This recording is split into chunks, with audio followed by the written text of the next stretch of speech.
Alright, so let me explain how Benjamin Blackwood, got famous for laying out blankets. I was born into what you'd kindly call a family.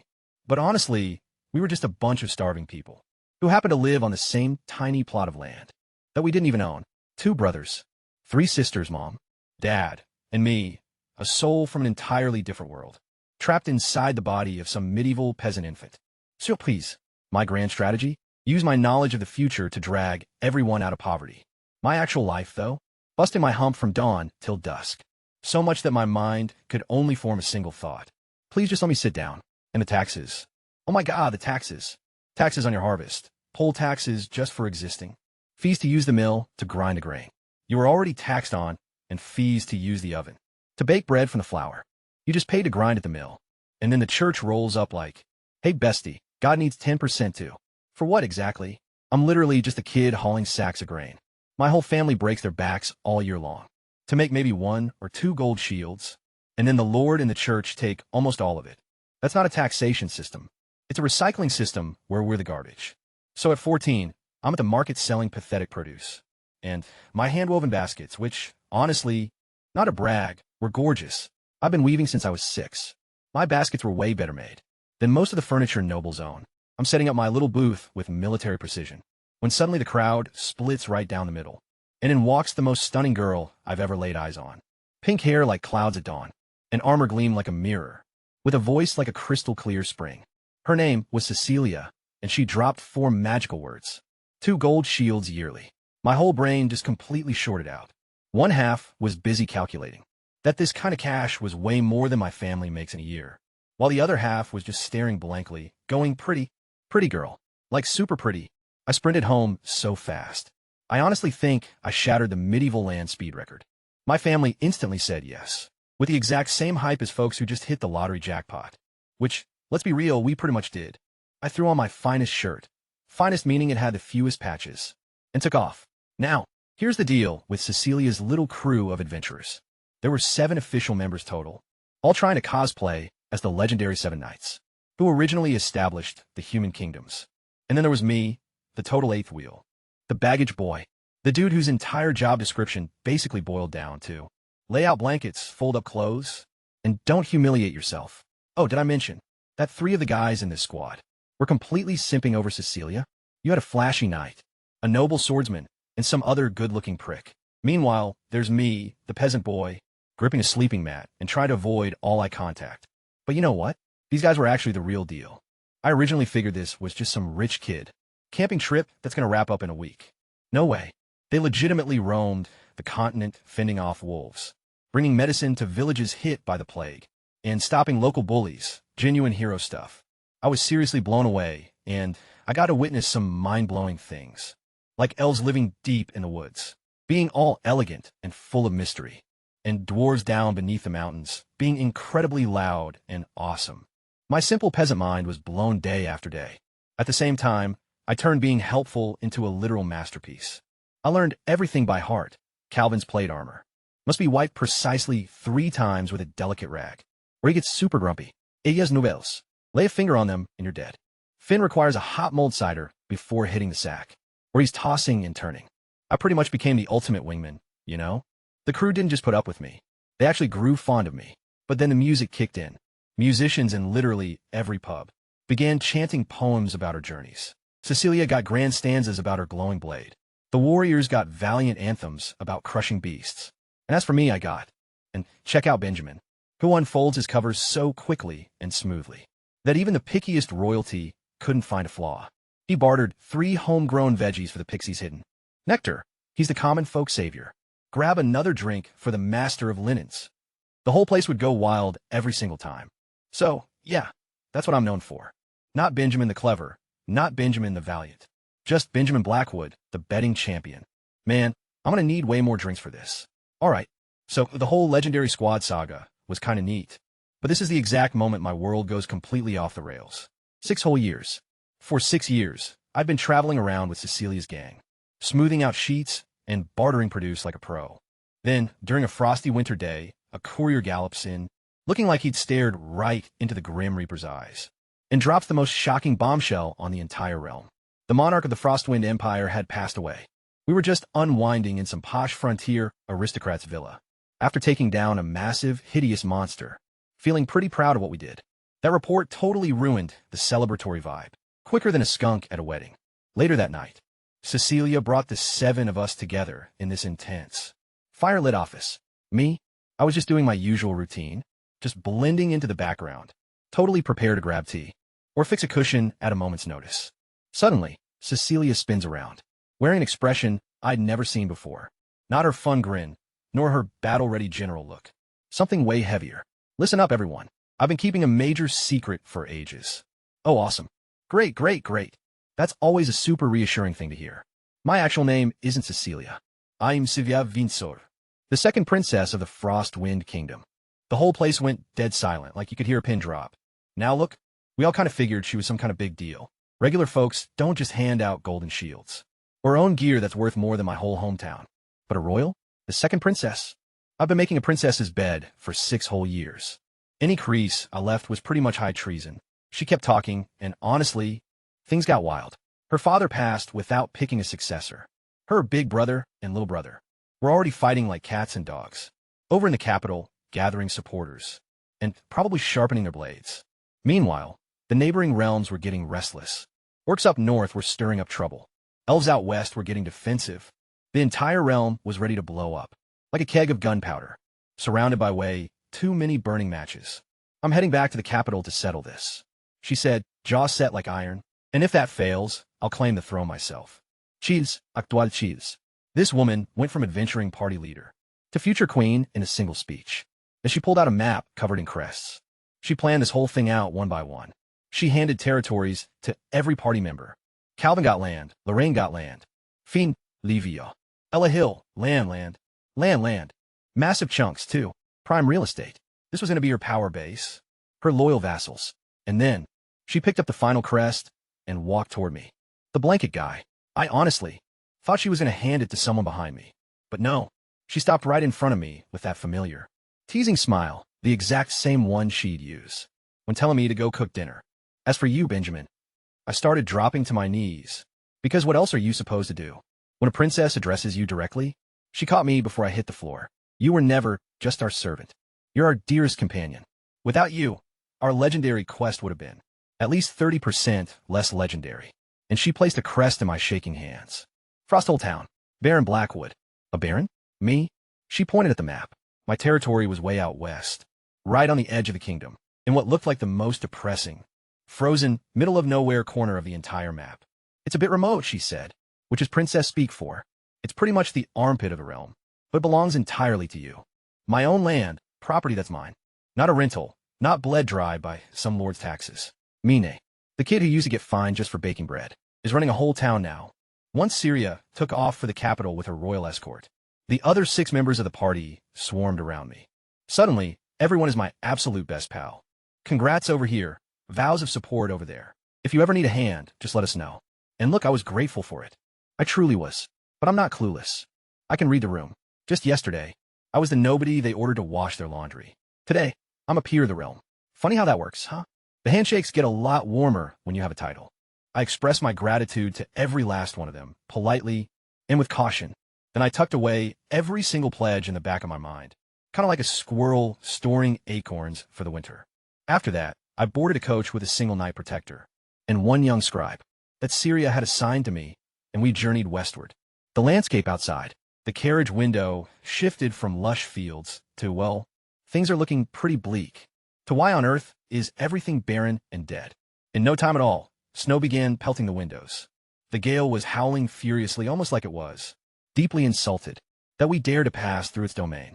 I just sat there, gripping that Baronic emblem so hard that my knuckles turned white, gazing out at the icy peaks looming on the horizon. That place right there, that frozen tundra, that was Frosthold Town. My domain, my destiny, my mess to clean up. The former peasant boy from Taxel Village had finally arrived. From folding laundry for heroes to owning my own land, complete with a real title and an actual crest. That whole hero party chapter is officially closed for now. As for my story, oh baby, we're just getting started. I really hope there's a functional fireplace in that town, because I'm freezing already. The carriage wheels gave one last screech. As we came to a halt, I pulled back the heavy curtain. and the most brutal, freezing wind smacked me right in the face. It felt like the air itself was shouting, "Turn back. Welcome to Frosthold Town, folks." I stepped outside. My boots crunched against the frozen dirt and light snow. Scanning my magnificent new domain, I thought, all right, it's not quite as awful as I expected. See, I'm kind of the expect the worst type of guy. That way, either everything is just as terrible as I braced for, or it's a nice surprise. It's a solid system, you know? Zero disappointment. Highly recommended to anyone. So, what do my barony actually look like? Picture this, tiny, crooked shacks thrown together with sticks and mud, roofs layered with rotting, blackened straw with icicles dangling off them. Hardly any proper windows, just small cutouts in the walls, blocked off by random animal pelts. Honestly, it looked like a village, built by someone who'd only heard of houses, but had never actually seen one. And the locals? They peered out from doorways like frightened rabbits. Skinny pale, sallow-skinned with blank stares, watching me with that classic peasant look I've come to know so well. The one that basically says, "Oh, great, yet another noble. Bet you this guy's gonna bleed us dry too." I knew that expression well, because I used to have it myself. These folks were literally my kind. I'm just like them, and they are me. Except for now. I rolled up in a fancy carriage like some big shot. An elderly man slowly made his way over to us, introducing himself as the previous Lord Steward. He bowed respectfully, but his vibe was totally. I couldn't care less. He guided us to the center of town and showed me my manor. My manor? It was just a stone house. A single stone house surrounded by a sea of mud huts. The masonry was pretty rough, and the cracks were packed with dirt and weeds. But hey, you know what? It had an actual wooden door, some tiny windows, and even a chimney. So I just stood there, staring at this chilly, dusty, pathetic little place and thought, I kind of love it. At least a storm won't blow it over, and it won't start leaking when it rains. After spending 6 long years crashing in tents and random, aristocratic guest rooms, this place felt like a castle to me. My bar is practically on the floor, and I'm totally fine with it. Now, let me introduce you to my 2-man team, my entire government, the whole administrative setup for the Blackwood Barony. To start, there's Walter, my personal bodyguard knight. He's in his 30s and built like a brick wall, with a face that makes him look like he's permanently pissed off at the very idea of relaxing. He hopped off his horse and immediately began circling the property like a hawk, scouting for any threats. The biggest danger around here is dying of boredom, but I still respect the enthusiasm. Then we have Sullivan, my administrator, about my age, with a really sharp look.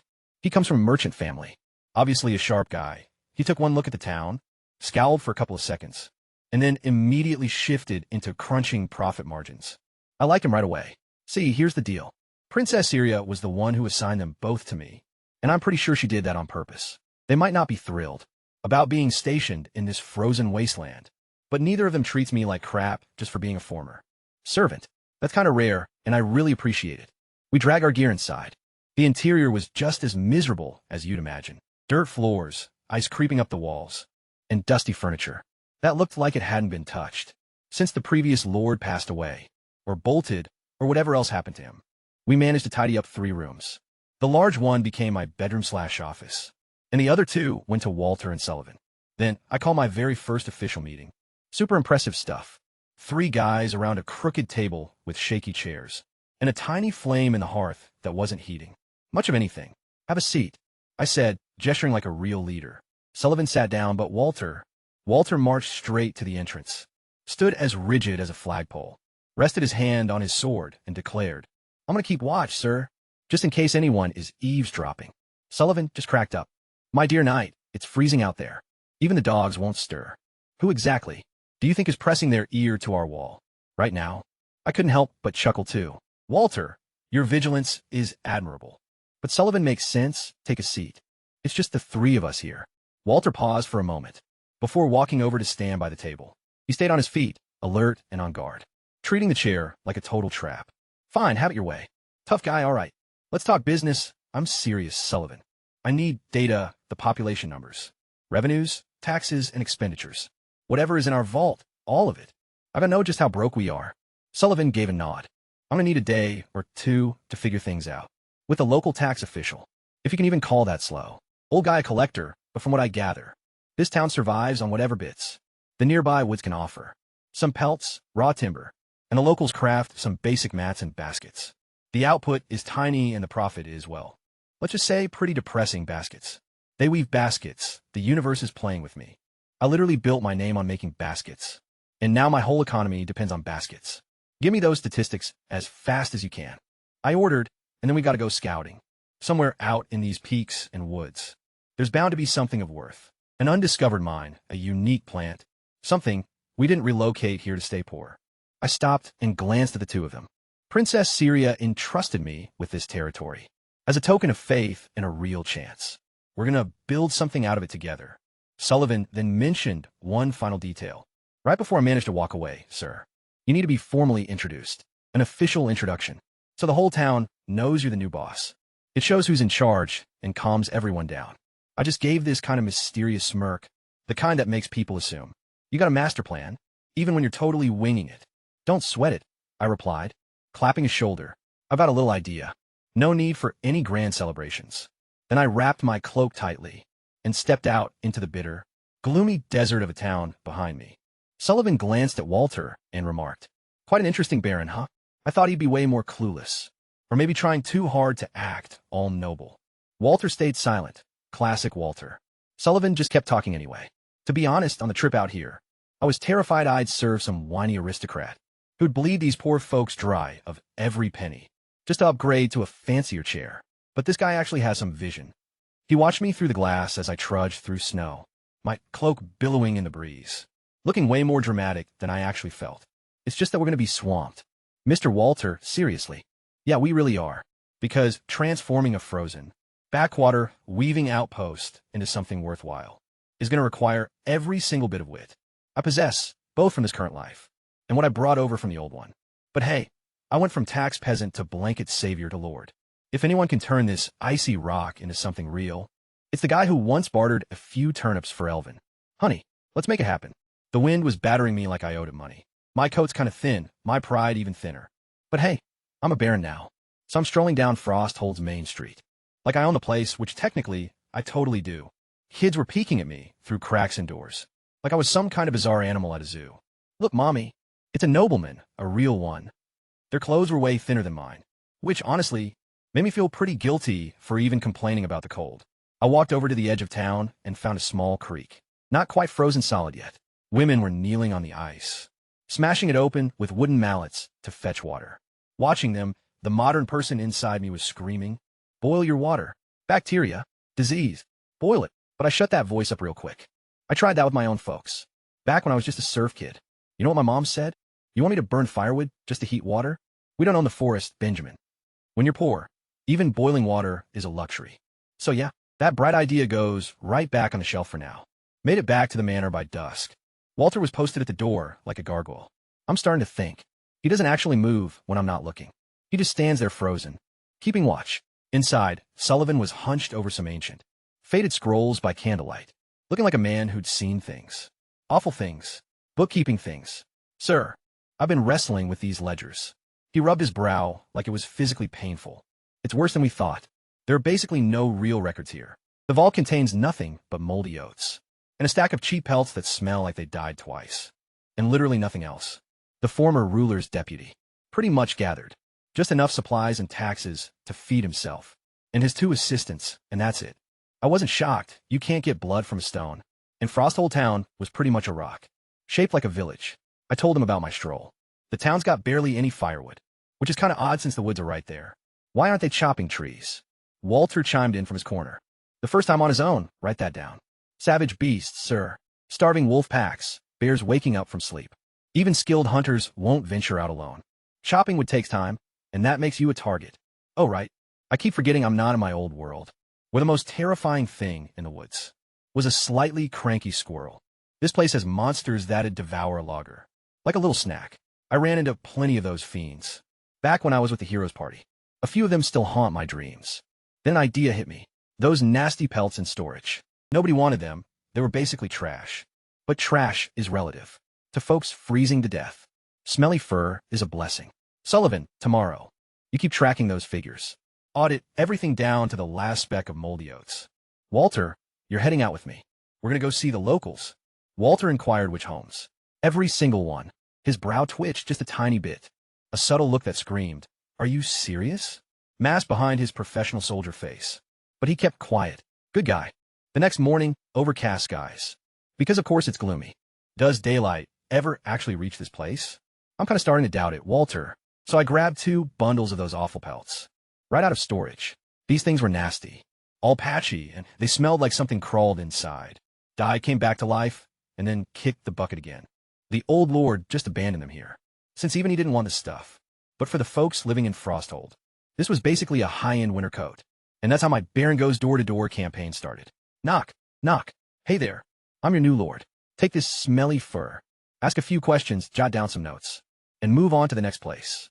I felt exactly like a census worker from my past life, except instead of holding forms and pamphlets, I was hauling hides that were foul enough to clear an entire room by their stench alone.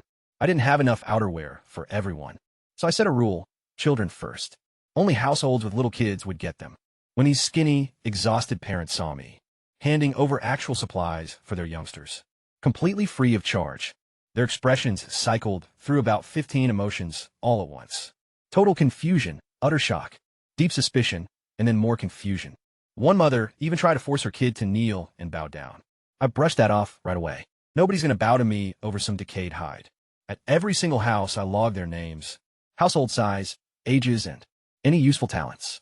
The current population records were a decade old and completely useless, so I had to build my registry from scratch, seeing as the previous ruler apparently couldn't care less about counting his own citizens. Walter tagged along behind me the entire time, looking like a cat being forced to go for a walk.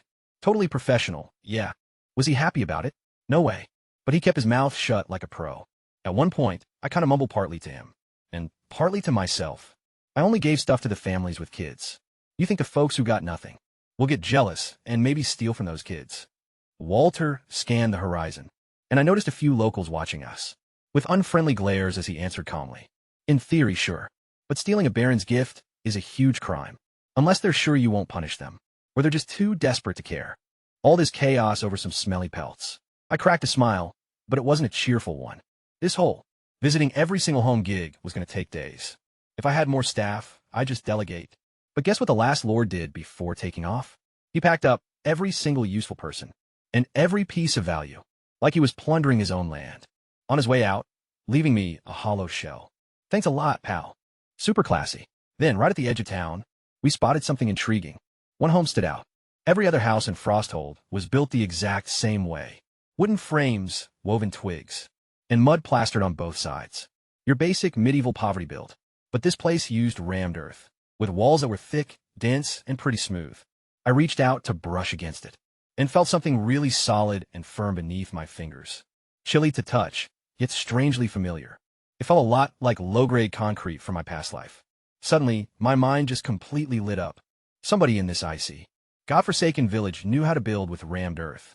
Someone possessed building skills that were a clear step above the rest. In a world made of mud and stick huts, this was pretty much real engineering. I gave the door a heavy knock, filled with excitement. I am Benjamin Blackwood, your new master. My voice echoed through the freezing air, sounding sharp and clear. Behind that intriguing entryway lived a fascinating person. I could just sense it, and interesting folks are exactly what Baron Blanket Boy needs right about now. It was day 2 of the Baron's door-to-door tour, and the wind felt like a personal assault. My coat is an absolute joke. I'm a nobleman who can't even afford a warm jacket.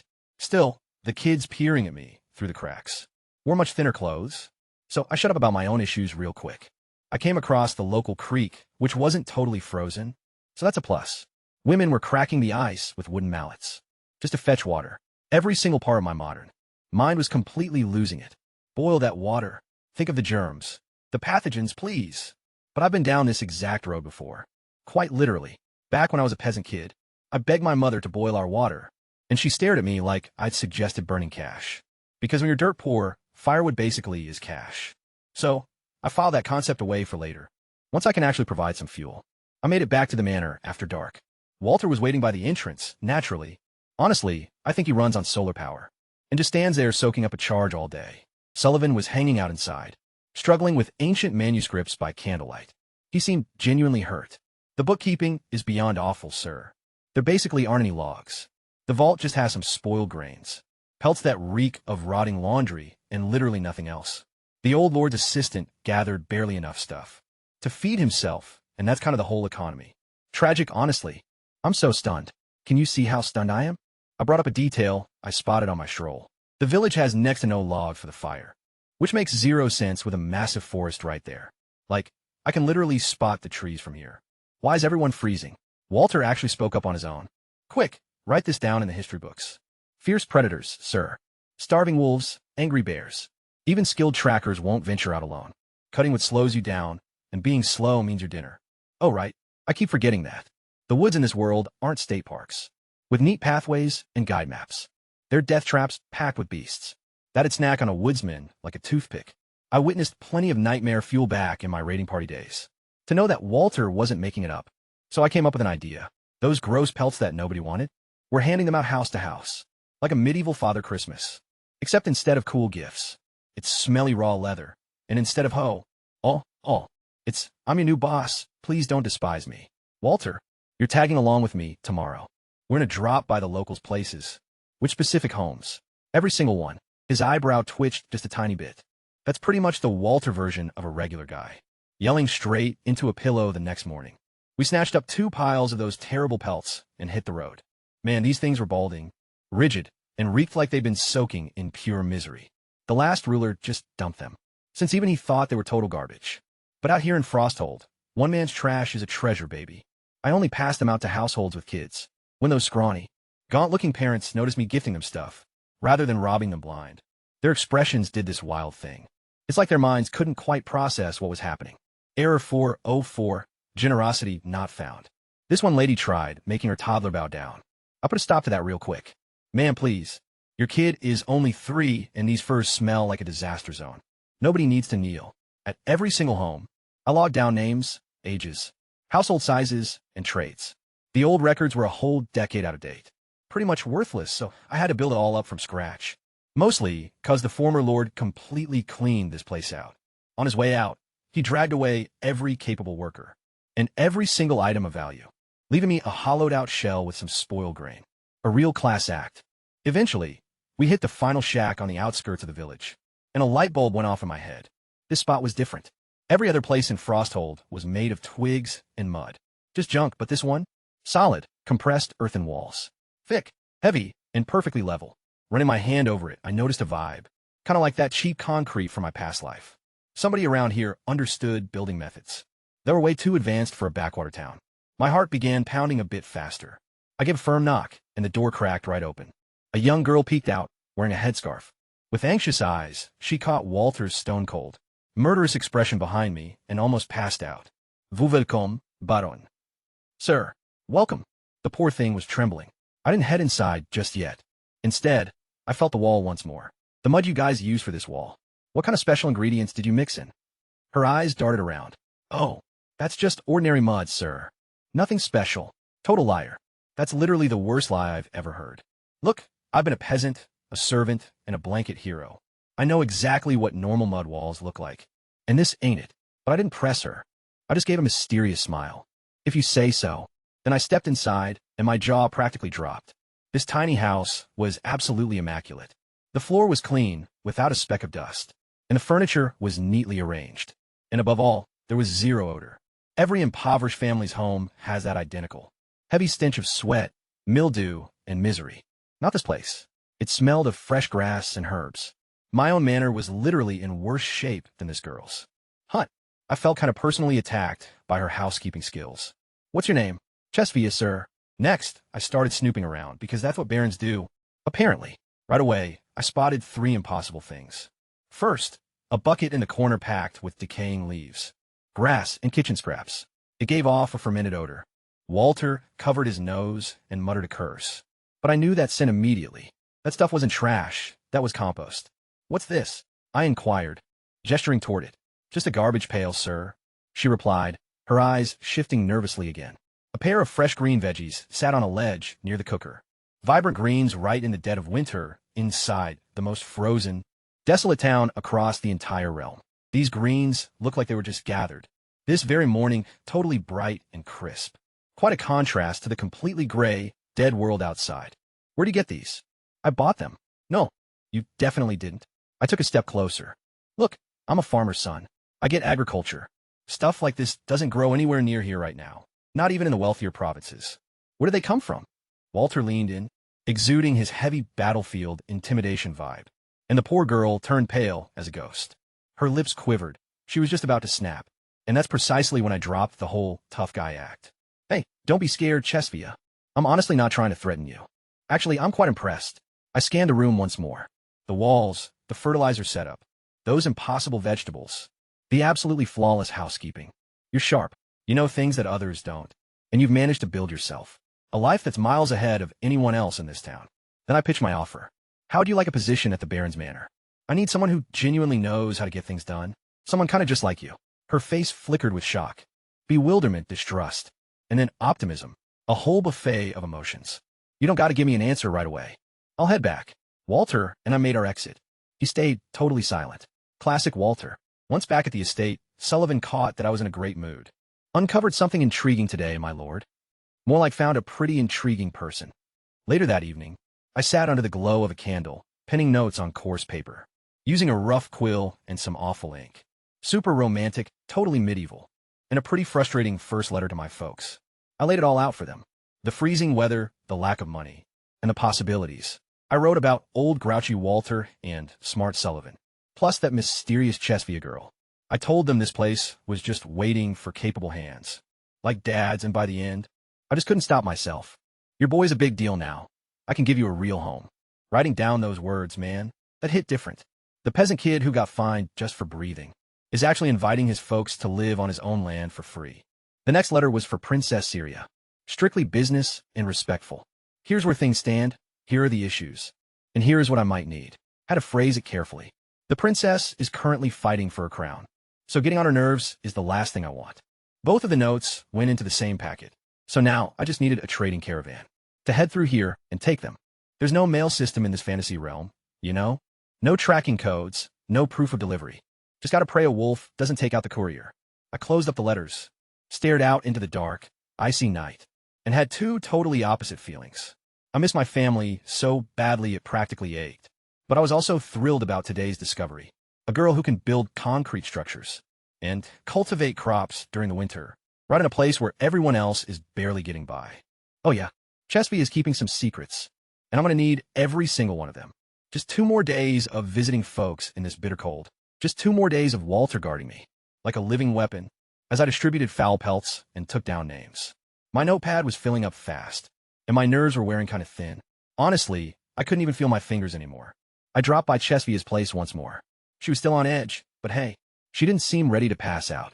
This time, progress. She hadn't taken a position yet, though, and here was my absolute stroke of genius. I left her a little present, a bar of olive oil soap. See, in my past life, soap was just stuff you grab at the store, without a second thought. But in this world, premium soap is a total luxury. One tiny bar sets you back a silver shield, which is about a 20th of a gold piece. To a peasant girl, it's practically fine jewelry.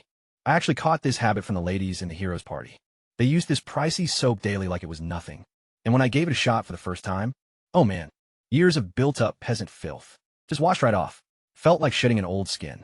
For a split second, I genuinely thought I'd been warped back to my old world. It was an absolute religious experience. So I knew exactly what I was doing. By gifting this to Chesvia, a girl who keeps her tiny cabin, spotless, cleaner than a noble's guest suite. Someone who somehow smells totally fine, in a world that literally reeks of garbage. She's going to take one whiff of that soap, and her defenses will just crumble like a dry biscuit. Now, how she's going to warm up bath water in this frozen tundra with 0 firewood. Not my problem right now. The Baron's got bigger fish to fry. The afternoon of day 3. Walter and I drag ourselves back to the manor, freezing and exhausted. Sullivan was waiting for us, and for the first time since we arrived, he didn't look like a man in pain. He looked like a guy who had conquered something. Sir, I figured out our finances. I sat right down, and even Walter leaned in to listen.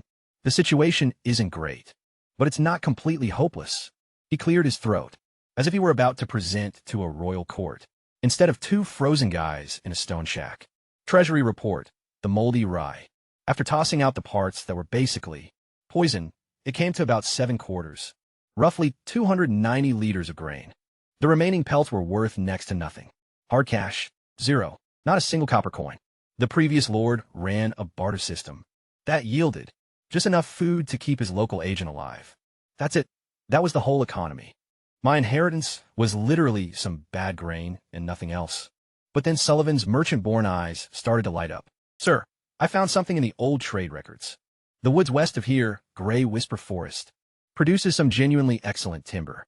Hardened oak and cold-resistant cedar. A few brave merchants used to come by it. But prices were crushed because our neighbor, Baron Blackrock, controlled the trade routes and squeezed every deal. He pulled out a rough map, jabbing his finger at it. These woods, if we could properly harvest them and process the timber into planks or furniture-grade boards, rather than marketing unprocessed timber, the returns in the capital would be massive, plus top-tier charcoal that'll sell anywhere. I was getting hyped, Sullivan was getting hyped, and even Walter's eyebrow twitched a bit. But then Sullivan slumped. Sure, but we need labor, tools, secure shipping lanes, and clients. And we literally have none of that stuff. Spot on breakdown, Sullivan.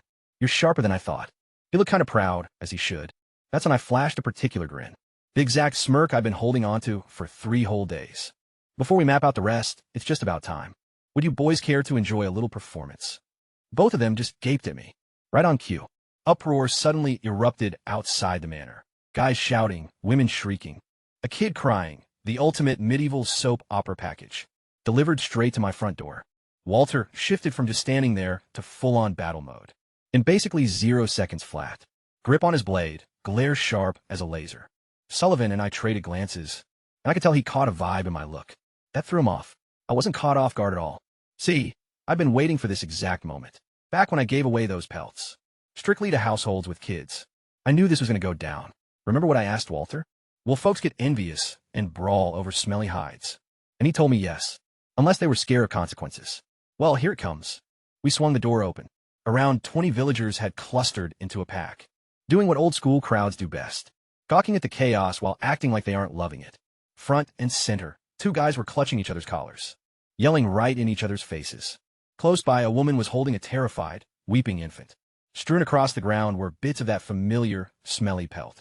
My own pelt, the one I'd gifted to that family. What's going on? I asked softly. Not loud at all, but every single person went quiet instantly and turned to look at me. Barely 20, and I've already got that commanding voice. Shout out to 6 years of observing Syrian command rooms. This big, aggressive guy named Barry gestured toward the weeping mother and child. This ain't right, my lord. Why does Harrison's family get all the pelts? Well, my kid is freezing too? He's keeping your presents all to himself, Harrison. The other guy, small and anxious, pretty clearly not a fighter, was flushed and sputtering. The Baron gave them right to us. I didn't hoard anything. Barry just tried to steal him. Walter stepped up and locked eyes with Barry, stopping him cold. Barry's tough guy vibe instantly plummeted by about 60%. Sullivan stood right behind me with his arms crossed, looking like a guy watching a play, which technically he kind of was. I didn't utter a word. Not just yet. First, I strolled over to the weeping woman, glanced down at her shivering infant, and then I personally knelt down. I gathered up every single piece of scattered fur from the muddy earth, wiped away the muck and snow, and handed them right back into Harrison's trembling hands. I told him, these are meant for your kid. Keep eating. The crowd went absolutely silent, and that's when my real performance kicked off. Because you see, this wasn't just some random brawl. This was my grand debut. Sullivan wanted me to hold some elaborate ritual, to present myself as the new ruler. Nah, rituals are easily forgotten, but a ruler who walks straight into a crisis, gathers pelts right out of the dirt with his bare hands, and serves up real justice right before the whole town. So folks would always remember the curtain had gone up. The crowd was already gathered, and Baron Blanket Boy, well, he was kind of about to give the performance of a lifetime. I faced Barry, keeping it real slow, like a teacher fixing to school a troublemaker. You're Barry, right? Yes, Baron, sir. His tough guy act had pretty much shrunk to half size. Under Walter's deadly stare. Barry, I called out, making sure the whole crowd heard. I know you. You got 2 grown sons. Strong lads, big muscles. I handed those furs out to families with infants. Tiny little humans who can't chop firewood, or hunt, or keep themselves from freezing. Your household's got 3 full-grown men in it, while Harrison's baby is literally turning blue. You seriously want to stand here and tell me you need a smelly pelt more than a freezing newborn? Barry opened his mouth and shut it, gaped again, and snapped it closed. He looked exactly like a fish that just realized it lost the argument. Then I faced the crowd. Every single pair of hollow, starving eyes was glued right on me. This was my big moment. Not some grand celebration with banners and horns, but this right here, a muddy street, a sobbing baby, and 100 folks who needed to hear something honest. I know your lives are miserable.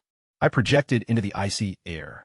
Freezing, starving, with zero hope for tomorrow. I know it because I come from the exact same place. I was a serf's kid. I know what it's like going to sleep with an empty belly. A few eyes in the crowd started to spark. It wasn't a lot, but it did the trick.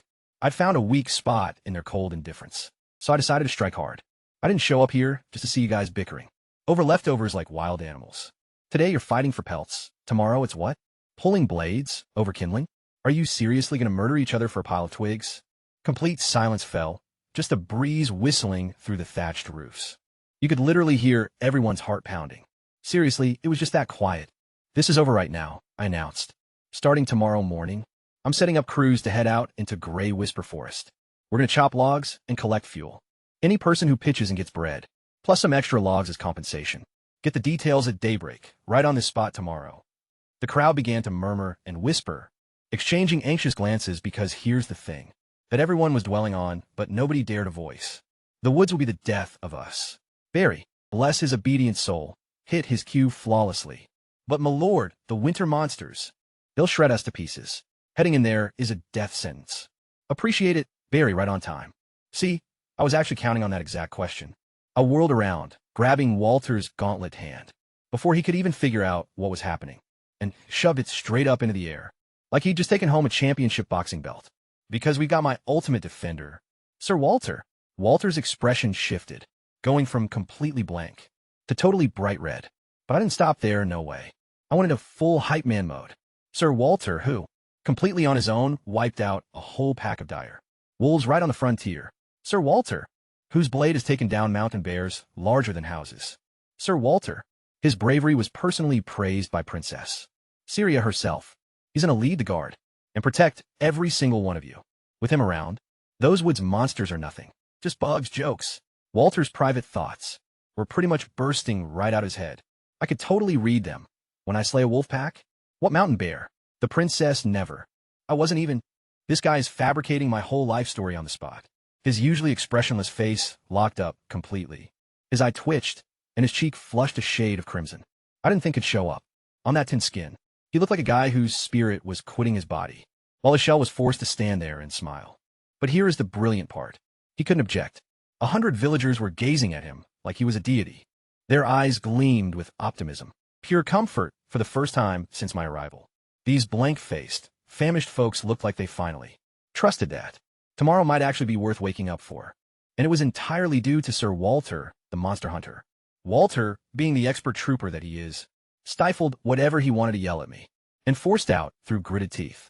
I, on my oath as a knight, will guarantee the safety of all. But everyone must follow regulations strictly. No rogue missions. Flawlessly executed. A perfect score, a standing ovation from me. On the inside, the crowd dispersed with a blend of disbelief, hope, skepticism, and thrill buzzing among them. Harrison's kin gripped their pelts tightly, and pretty much idolized the ground. I walked on. Barry, he melted into the crowd. The moment Walter started flexing. Smart guy. We headed back inside. Door shut. Walter instantly snapped at me. His face was radiating so much fury. The room's temperature actually shot up, which, honestly, was kind of nice free heating. Sir, his voice trembled with rage. What you just did out there? I know. My dear Walter, I dialed my charm up to full speed, strolled over, and physically nudged him into a chair, before he could even resist. And then, while he sat there completely stunned, I unbuckled the sword from his belt. You've been terribly wronged. To show my deepest regrets and appreciation, tonight I'm going to personally clean, oil, and sharpen your blade. I'll prep it for tomorrow's glorious battle. Walter's brain completely short-circuited. A baron, polishing a guard's weapon with his own hands? In his whole life, in every single tale he'd ever heard, only legendary knights serving great monarchs ever got that kind of treatment. His anger didn't just fade away. It got muddled. It ran straight into flattery, smashed into utter disbelief. And the whole emotional wreck left him just sitting there, making soft, grumbling sounds like a cat that's annoyed, but also getting petted. Anger vanquished. Walter dealt with. 6 years of managing knightly egos in the hero's party was paying off. Once my one-man army was defused, Sullivan spoke up with a knowing smirk so wide It nearly split his face. Sir, that berry guy. You orchestrated that whole thing, didn't you? I didn't even bother looking up from cleaning the blade. Yeah, he's the top hunter around here. Solid fighter, kind of short-tempered. His folks need food. He'll be the perfect deputy for Walter's Woodland Defense Unit. Sullivan was totally speechless. Then he closed his mouth and just started laughing. So the brawl, the crowd, the timing. You set it all up from the start? I told you I had a strategy for my public debut. Look, Sullivan, fancy events with speeches are just boring. Nobody ever remembers stuff like that. But a brand new lord who dives right into chaos, stirs up justice, gathers ruined pelts from the dirt with his own hands, and then drops a plan to rescue the entire town, while building up some unbeatable knight. Now that becomes a legend, and legends travel a lot faster than any official decree. Sullivan just shook his head, totally stunned. You seriously don't give a damn about aristocratic pride, do you? Pride doesn't keep people warm. Sullivan. He leaned right back, his eyes gleaming. You know what? I'm actually starting to think. Heading out to this frozen wasteland wasn't such a bad idea. After all, later that evening, by the glow of a candle, I sat there wiping down Walter's blade, until it shined just like a mirror. Every single rub, every buff, every careful stroke with the oiled rag. This was my true talent. Not combat, not sorcery, and definitely not highborn blood. I'm the guy who helps everyone around him perform better. I shine the weaponry. I arrange the bedding. I handle the big egos. I set up the scene. And tomorrow, well, tomorrow, we head into the woods. Time to find out if the blanket Baron's publicity stunts work on wolves, too. The following morning was bitter cold. The sun's barely up, and there's already a mob at my door, like I'm giving away concert tickets. Standing on the manor's stone steps, all three of them quite majestic, I laid out the ground rules for the operation. Don't go dying in the woods. The agreement was simple. You cut timber, bringing your own axe, and some food. Walter and Barry's hunters will keep the beasts away. In return, you get 3 pounds of rye daily, plus extra flour or firewood for any surplus timber, and free access to the town mill for the entire year. On top of that, if you stumble upon herbs, mushrooms, or stuff like that with value in the forest, I'll buy it off you at a fair rate. The response from the crowd was instant. 3 pounds of rye and no milling tax? For households that were literally deciding between starving today or starving tomorrow, this was as if I'd handed them a golden chariot. Barry, the actor I planted yesterday, my Oscar-worthy hype man, stepped up from the mob first and roared. What are we so afraid of? We got a knight and a baron guiding us. You're gonna let wild beasts push you around? Beautiful execution, flawless timing. This guy totally deserves a raise, which I can't afford, so he's getting extra bread instead. Harrison, and a crowd of other famished families, bit the bullet and registered as well. We managed to gather roughly 30 people. Their gear was a complete mess. A few had decent axes, while others carried what I can only describe as sharp-ish sticks. The mood was somewhere between pure terror and, well, at least we'll die with full bellies. Then Walter stepped out with his icy expression of death and began sorting them into groups. Defense tactics, distress signals, how to handle meeting a wolf, what to do if you spot a bear, or if you run into something way worse than a bear. His cool, professional vibe actually calmed everyone down, and I saw him reach down and graze his sword, the one he'd buffed to a mirror shine last night. He took a deep breath, still kind of mad at me, but totally on board. That's all I needed. And just like that, the Frosthold lumber era began. Every single morning before sunrise, the crew headed out to the edge of Gray Whisper Forest, with Walter shouting out directives and Barry tossing out jokes to keep everyone from freaking out. Every evening, they hauled themselves back with logs and timber, floating them down the river on basic makeshift rafts. Exhausted, freezing, aching, but alive and getting paid. Sullivan got to work too. He cleared a spot by the water to process the wood and started drafting letters to old business contacts. Hey, remember me? Well, my dad's business anyway. I'm stuck in a frozen wasteland now, and we've got some amazing timber. Want to buy some? Basically, that was his pitch, hopefully a bit more eloquent. Meanwhile, I had a mission of my own. Operation Find the Mysterious Garden Girl. I headed back over to Chesvia's place. No soap this time. Instead, I brought along some fresh-baked rye bread, warm and soft, loaded with sugar, butter, and dried fruit inside. The top-tier stuff. The kind of loaf that makes your whole place smell like a bakery the second you unwrap it.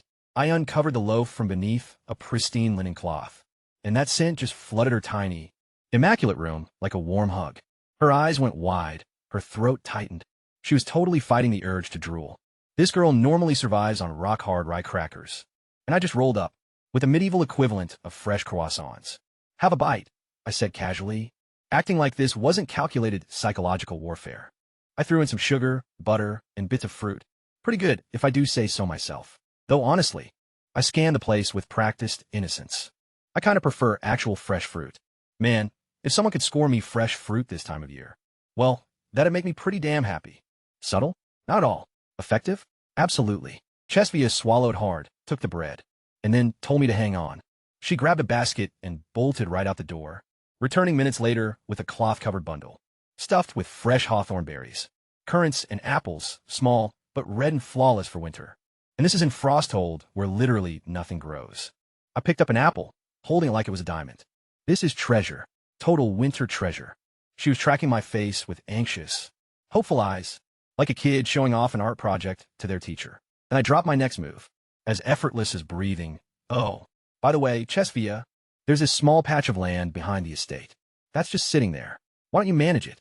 Keep a portion of whatever you cultivate, and hand over the rest to the manor as a kind of tax setup. It's way safer than heading into the woods to forage stuff. I leaned on the word woods just a little harder. Just a bit. Just enough.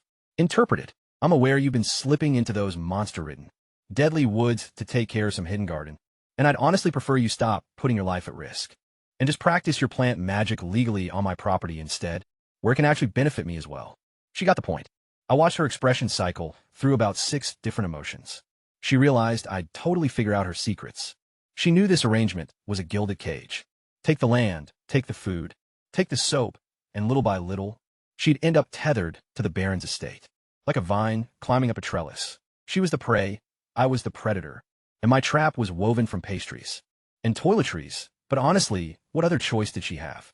A friendly partnership with a baron who supplies you with bread, cleansers, and fields to farm, versus sneaking out into predator territory all by yourself, just to cultivate hidden crops. I could give it a shot, sir. Music to my ears. Poor Chesvia. She doesn't even realize yet that taking a favor from me is kind of like signing up for a free trial subscription. The actual bill arrives later, and it'll sound something like, "Hey Chesvia, can you raise enough crops to sustain a whole village?" And, "Hey Chesvia, what's your formula for making concrete?" And, "Hey Chesvia, I need you to completely transform farming methods. In an icy tundra, if you wouldn't mind. An alliance with Baron Blackwood. Completely free to join, impossible to back out of. And it comes with all the bread you can eat. Don't mention it. I was hanging out with Sullivan doing numbers. Really grim numbers. How quickly are we running out of our food supply? Kind of numbers. Sullivan was just being the natural bookkeeper that he is. Brought up a pretty good point, sir. In any normal place, 3 pounds a ride a day would kind of be an insult to a lumberjack. The going rate for their labor would buy at least 6 pounds, you know. So we're basically getting them for half price. I know, I said. I could even cut it down to 2 pounds, and they'd still be grateful. But I'm not going to do that because I remember when I was 5 years old, watching my dad work until his hands were bleeding, and then watching the Lord's tax collector show up with some fresh excuse to take even more. I still remember the look on my mother's face when they shortchanged us again. I carry that memory like a heavy rock in my chest, and I'm not going to become the person who put it there. Sullivan read my expression and made a sharp remark. Mercy is a fine quality for a lord to have. Generosity is not. He's right, and I hate that he's right. But drawing the line between a decent human being and a bankrupt idiot is apparently my full-time job now. We were still debating this when a massive commotion started outside. Not that somebody stole some fur kind of noise, but the excited kind. Cheering, shouting, the sound of people who've just seen something incredible. We rushed outside. Walter was marching back with a logging crew. But today they had a little bonus delivery. A cart made of rough planks, and sitting right on top was a bear. A massive bear like 2 people tall. A very dead bear with a sword, pierced clean through its skull. Walter's armor was completely splattered with dark blood. He looked like he practiced a cool speech. On the walk back, as he opened his mouth, "Are you hurt anywhere?" I blurted out, right before he could speak. He just froze and blinked. Whatever epic war story he'd cooked up completely vanished from his mind. Kind of like morning frost. No, just no. The guy literally took down a massive bear with a sword, straight through the skull, and all he could manage was no. Apparently, because I asked if he was all right first. I think a bit of basic empathy totally broke him. Once I made sure nobody was dead, just some scratches, nothing major, I did what I do best, total hype man mode. Behold, Sir Walter, the defender of Frosthold, the man who looked a massive bear in the eye and said, "Not today." Walter tried to chime in. "Sir, it wasn't just me." "Oh, wow. Talk about character growth. Walter is actually sharing the credit. He gestured toward Barry and the rest of the crew. They distracted the beast. Without them, it wouldn't have gone so smoothly. I almost teared up. My silent killing machine was actually learning teamwork. I shifted gears instantly.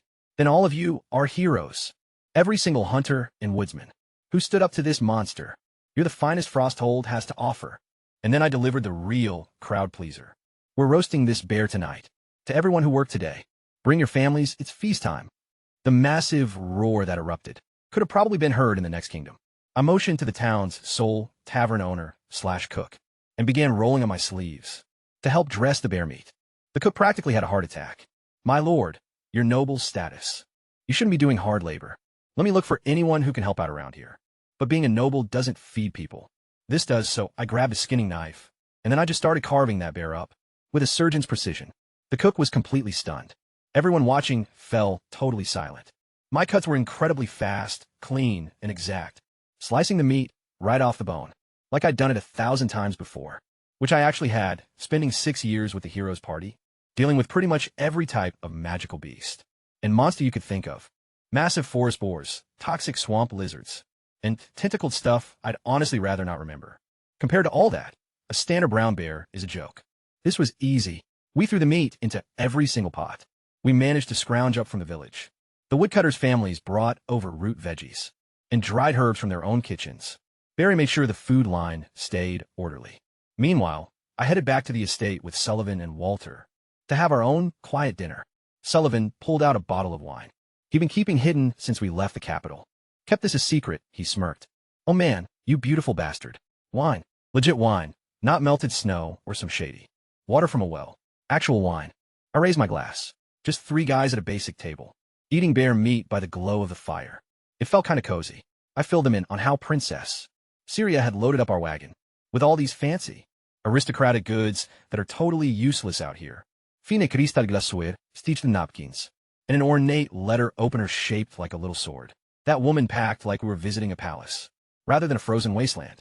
But hey, well, she brought wine at least. Walter took a sip and actually shut his eyes. Haven't tasted wine this great in ages. Walter showing real emotion. Call the historians. Sullivan chewed on the bear meat with a pained expression. This meat is pretty tough. I chimed in right away, keeping a totally straight face. Not just tough, kind of gamey too. But I want to make one thing totally clear. That has zero to do with my cooking skills. The chef is blameless. Blame the bear. It's 100% an issue with the ingredients. The 3 of us just cracked up. Genuine laughter. The very first time since arriving in this frozen wasteland. It felt cozy, way warmer than the fireplace, you know? Then Sullivan gestured toward the intact bear pelt, heaped in the corner. What's the plan for that? Sir? A cloak? A rug? I glanced at the pelt, then checked out Walter, who was totally trying to look like. He didn't give a damn about the bear's skin, even though his eyes kept drifting toward it, like every 3 seconds. As subtle as a brick through a window. This guy, clean it and tan it. Leave the head on, and mount on the main wall of the manor. Walter's eyes widened for a split second, then snapped back to a poker face, but I spotted it. Let it serve as a reminder to anyone visiting. I went on, that Frosthold isn't just chilly and broke. It's got grit, and it's got teeth. So now, there's this massive bear head on my wall. Super fierce, incredibly masculine. It definitely elevates the whole dirt, floor, and shaky chair stuff. Vibe of the estate by like 300%. And Walter, every single morning and evening, pauses right in front of that bear hide, and kind of just stares at it for a good long while, wearing a look that, on anyone else, you'd call pride. My master took down that bear. Where's the proof? And every single person who steps through my door spots it right away. Not bad for a former blanket boy and his cranky knight. Huh, that bear hide is hideous, stinky, and totally terrifying. It's the greatest decor I've ever had. Once the bear party ended, Frosthold went right back to being chilly and bleak. But it was a slightly more optimistic kind of chilly, bleak progress, you know? The timber pile near the creek was growing. Sullivan gathered a few guys who actually knew which side of an axe was sharp to begin chopping logs into rough boards. Was it gorgeous woodwork? No way. Was it technically manufacturing? Barely, but it was step 1. And step 1 beats step 0, which is all we had before. Sullivan was working himself to death, teaching lumberjacking and drafting letters to vendors, bargaining by mail. A couple of minor merchants replied, saying they might check out our timber around springtime, maybe when the pathways clear up. That's businessman talk for I'm interested, but I want you sweating over it. Sullivan played along like the merchant's son he is. Meanwhile, I escorted Chesvaya to view the small patch of land I'd promised her. She took one glance and looked completely stunned. My lord, sir, this is what you consider a small patch.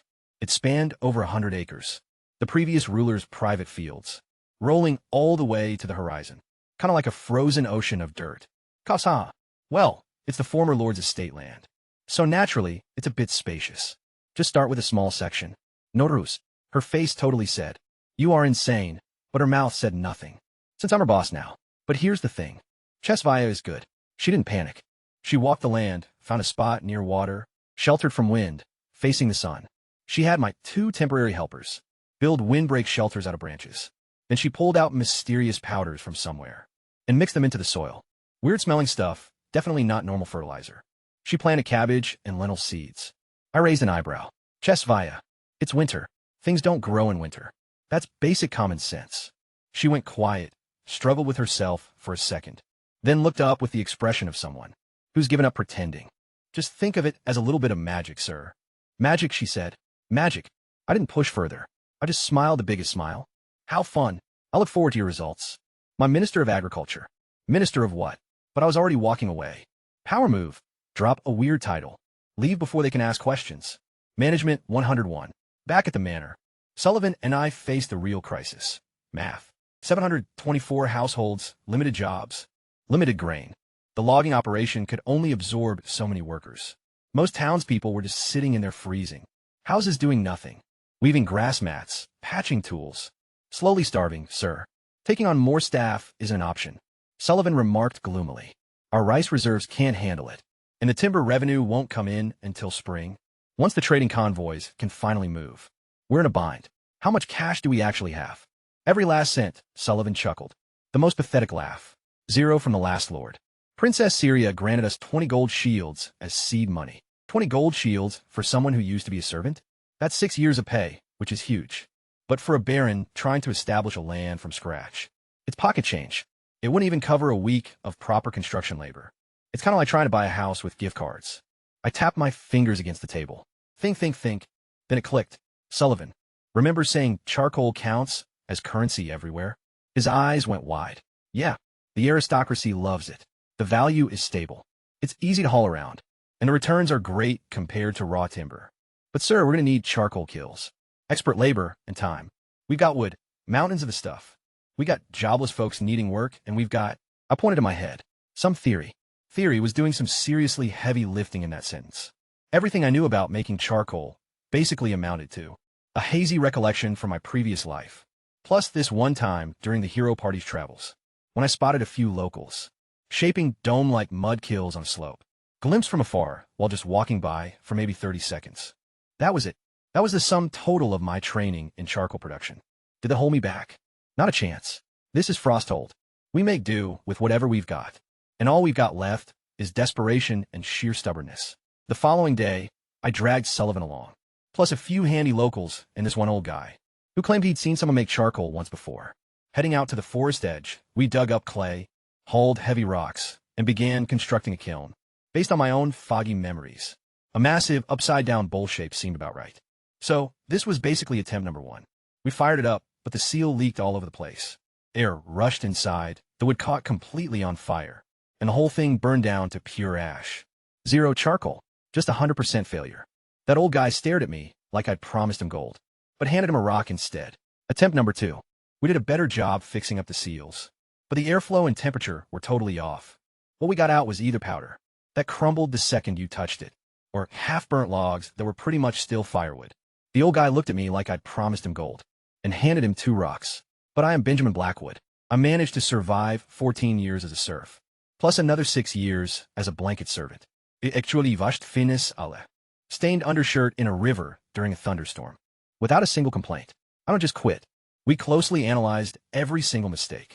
I squatted in the dirt with the old man, sketching out diagrams and arguing over air holes, debating the thickness of a seal. We rebuilt. We made adjustments. We gave another shot. Attempt number 3. We sealed up the kiln, started the fire, and kept an eye on the smoke hole. Day 1. White smoke. That's normal. Day 2. The smoke is getting thinner. That's a good sign. Day 3. Thin, blue-edged smoke. My heart was absolutely pounding. We let it cool down slowly, painfully slowly. Every single hour felt like a whole year. Then we broke the seal and saw pitch black inside. Glossy, compact, and gorgeous. I grabbed a chunk and tapped it against another piece, and it made this sharp clinking sound. That bright, distinct reverberation of genuine charcoal. Top tier, legitimate stuff. The old man just started crying. Actual tears were rolling down his face, blending with the dark soot already smeared on it. He clutched the charcoal with both hands. It actually worked, Lord Baron. It works. I always knew your strategy was right. My guy, you literally wept after the first 2 duds and told your wife that I'd lost my mind. But sure, you totally believed all along. I'll give you a pass on this one. A whole month, that's how long it took us. From that initial failure to our first win. A month of constant experimentation and freezing while crawling through wet clay and getting completely drenched in soot and ash. But we pulled it off. Frosthold finally produces charcoal now. Excellent charcoal, the kind aristocrats will actually pay for.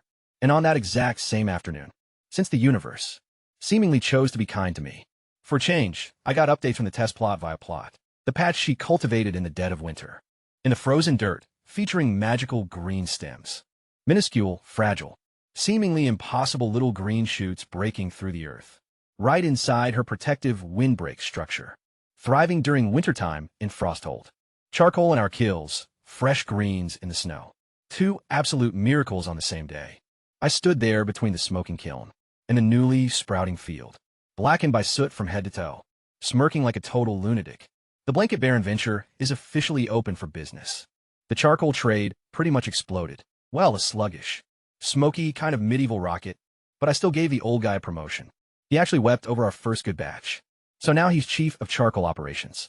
We constructed extra kills by the woods, organized shifts, and positioned sentries for security. The whole setup was functioning. Folks had employment now, not just the woodcutters. Ordinary villagers could manage the kills too, which wasn't as brutal as chopping down trees, meaning a lot more people could pitch in. Granted, our grain stock was dropping quicker, since a bigger crew means more mouths to feed. But the vibe in town shifted completely. Instead of folks lounging around their shacks, staring blankly and wasting away, they were occupied, chilled and weary, sure, but active and fed. That glazed, despondent look I noticed upon arriving was slowly melting away like frost under a pale sun. Sullivan went into full salesman mode. Charts everywhere, trading paths, expense estimates. Charcoal was absolutely ideal for us. Far lighter than raw timber, and way more valuable by weight. Simpler to move, it was going to be our way out of destitution. He just had to track down some clients. And he was drafting messages, like his survival rested on it. Which, honestly, everyone's survival did. Then Walter approached me with a grim expression. Which, Walter always looks grim, but this was on another level. Sir, our small watch detail isn't cutting it anymore. There's too much movement in the woods. Translates to more agitated wildlife. The wolves are growing more daring. We've got to get real militia patrols, alarm systems, and designated safe zones. He wasn't wrong about this place. Nothing is more crucial than military might. He's spot on, and as soon as he said it, my mind did its usual thing. It jumped straight to the extreme route. Guns. If I managed to build firearms, even basic muskets, I'd be able to arm every single guard and transform them into a formidable army. Firearms are the ultimate leveler, You don't need years of training or crazy strength. Just aim, fire, and boom. But yeah, never mind. I already explored this path years back, during my days with the Heroes Party, when I was kind of just an idealistic fool thinking, I've got future knowledge, I can reshape reality. I attempted to craft firearms, sketching designs from memory, and even had teammates track down components for the barrels and firing systems. By leveraging their aristocratic ties, everything was coming together perfectly, until I hit a massive roadblock that crushed my hopes. Gunpowder just doesn't work in this world. Seriously, I'm not playing around. Sulfur, charcoal, and saltpeter. I managed to find substitutes for all of it. I blended them in the exact proportions, and zilch, just a pathetic little fizzle like a soggy firecracker. As if the universe itself was telling me, "Cute attempt, pal," and gave me a flick right on the forehead. See, there's this organic mineral called dust crystal. That detonates upon heavy impact. It's way stronger than standard black powder. Sounds awesome, right? Well, no, because here is the ultimate irony. If you grind the crystal down, the blast loses its power. Crush it into powder, and you get zero explosion. It can't even stay lit. It's kind of like this world. literally set up its physics just to stop firearms. Personally messing with me, you know? Electricity was the exact same nightmare. I've witnessed lightning around here. I've seen powerful beings straight up commanding thunder. But when I tried putting together the basic stuff, like a magnetic generator, nothing happened. No current, not even a spark. It's like magnetism. Took one look at my test and was like, I don't know her. The hero's party thought I was a total lunatic. There goes Benjamin again, messing around with stones and scraps of metal. They constantly mocked me. I couldn't even talk back since I had zero results to show. Only Sirio would pat my shoulder and tell me, keep using your head, Benjamin. Which is nice and all, but it didn't make my powder blast any stronger. So yeah, guns are out of the question. Electricity is completely out, too. Half of my modern knowledge is basically useless, because this world operates on totally different laws that I just can't crack. Though hold on. There was one test that didn't end up a total flop. Something non-explosive. What was it, though? The memory was pretty hazy, buried under years of constant letdowns. Before I could follow that train of thought, Chesby arrived. The crops are sprouting, sir. I brought Sullivan and Walter along to see it themselves. The moment they set eyes on those green shoots, perfectly healthy, vibrant cabbage and lentil sprouts, thriving right in the dead of winter, shielded by nothing but a fragile makeshift windbreak. Their faces were absolutely priceless. Sullivan hunkered down and felt a leaf, like it might just vanish. This is impossible. Walter kept quiet, but his brows were working way harder than I'd ever seen them do before. Total eyebrow theater, guys. Meet Chesvia, I announced brightly, our agricultural mage. She's going to be running all farming from now on. Sullivan didn't chuckle. His expression turned sharp as that merchant mind of his instantly flipped into analyst mode. Sir, plants forced to grow during wintertime can't lay out looking this healthy. This isn't just farming skill, it's a straight-up miracle. He shifted toward Chesvia with a gaze that was equal parts awe and distrust. Miss Chesvia, I believe you owe us an explanation. Chesvia tensed up and glanced my way.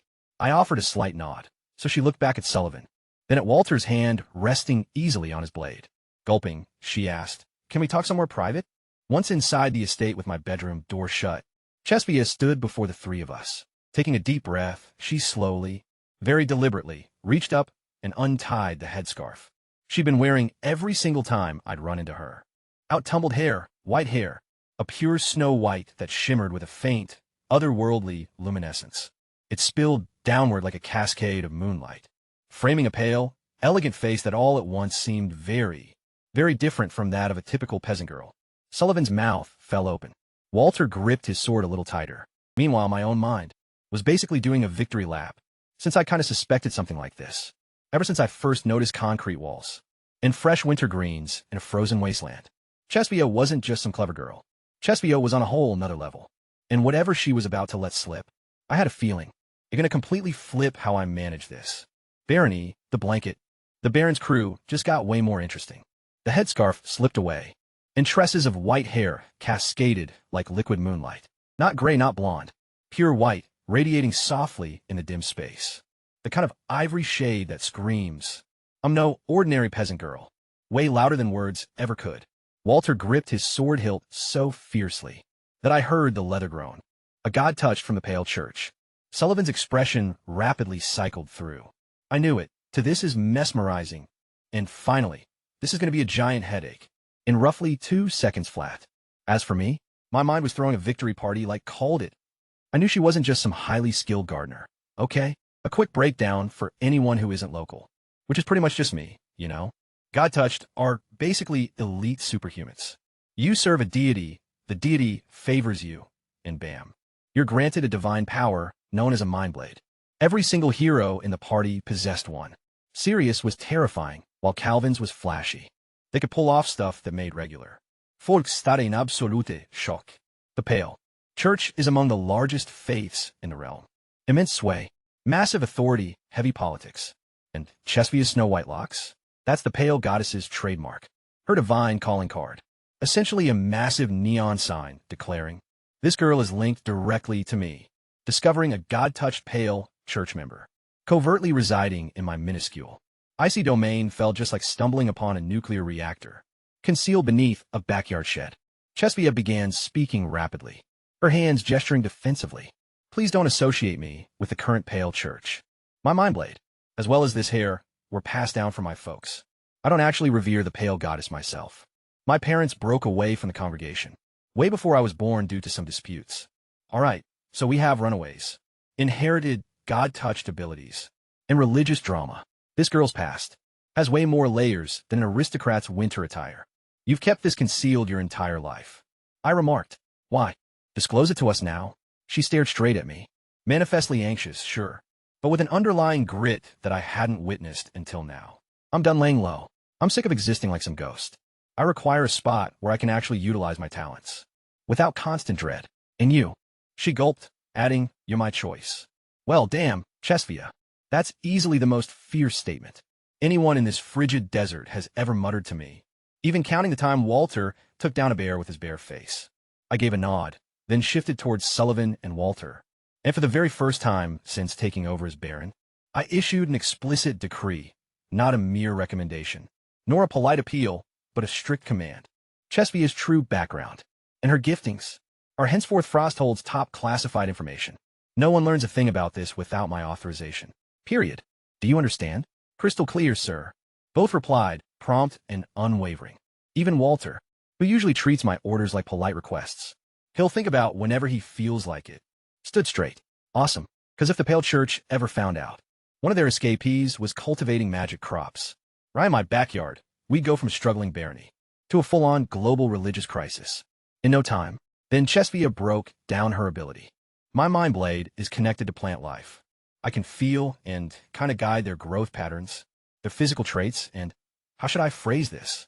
I can speed up how they express, or combine, specific traits in their genetic lineages. Sullivan and Walter just stared like she was talking in Elvish. But as for me, I completely got it. She was basically explaining genetic modification and selective breeding, stuff like that. Just on fast forward, back in my old world, developing a crop variant that resists the cold takes decades of meticulous crossbreeding. Chesvia could pull it off in weeks. She mentioned that she need plenty of specimens and space to test things. No problem, I replied, without hesitation. You get a private plot and all the extra hands I can manage. But then she revealed the catch. There are downsides. That winter cabbage I produced, it'll only grow to half the size of standard one. Once it's ripe, half-size food that actually grows in winter versus full-size food that grows absolutely never. Because everything is frozen solid? Simple math. I'm going to take 100 miniature cabbages over 0 regular ones. Any day of the week. I asked Chesvia to stay over for dinner, then threw on an apron and headed into the kitchen. Chesvia watched me walk through the doorway and disappear, looking completely bewildered. She leaned over to Sullivan and muttered, "Does the Baron seriously do all the cooking? There aren't any servants." Sullivan cleared his throat uncomfortably. He refuses to have them. If the capital's high society ever found out that a nobleman was preparing his own food, he trailed off, though the meaning was obvious. Every single aristocrat would make a total joke out of me. Chesvia blinked. Well, what about a stable boy then? Just someone to look after the horses. Both Sullivan and Walter fell silent. Neither of them would look her in the eye. Chesvia's expression shifted as a grim. An awful truth dawned on her.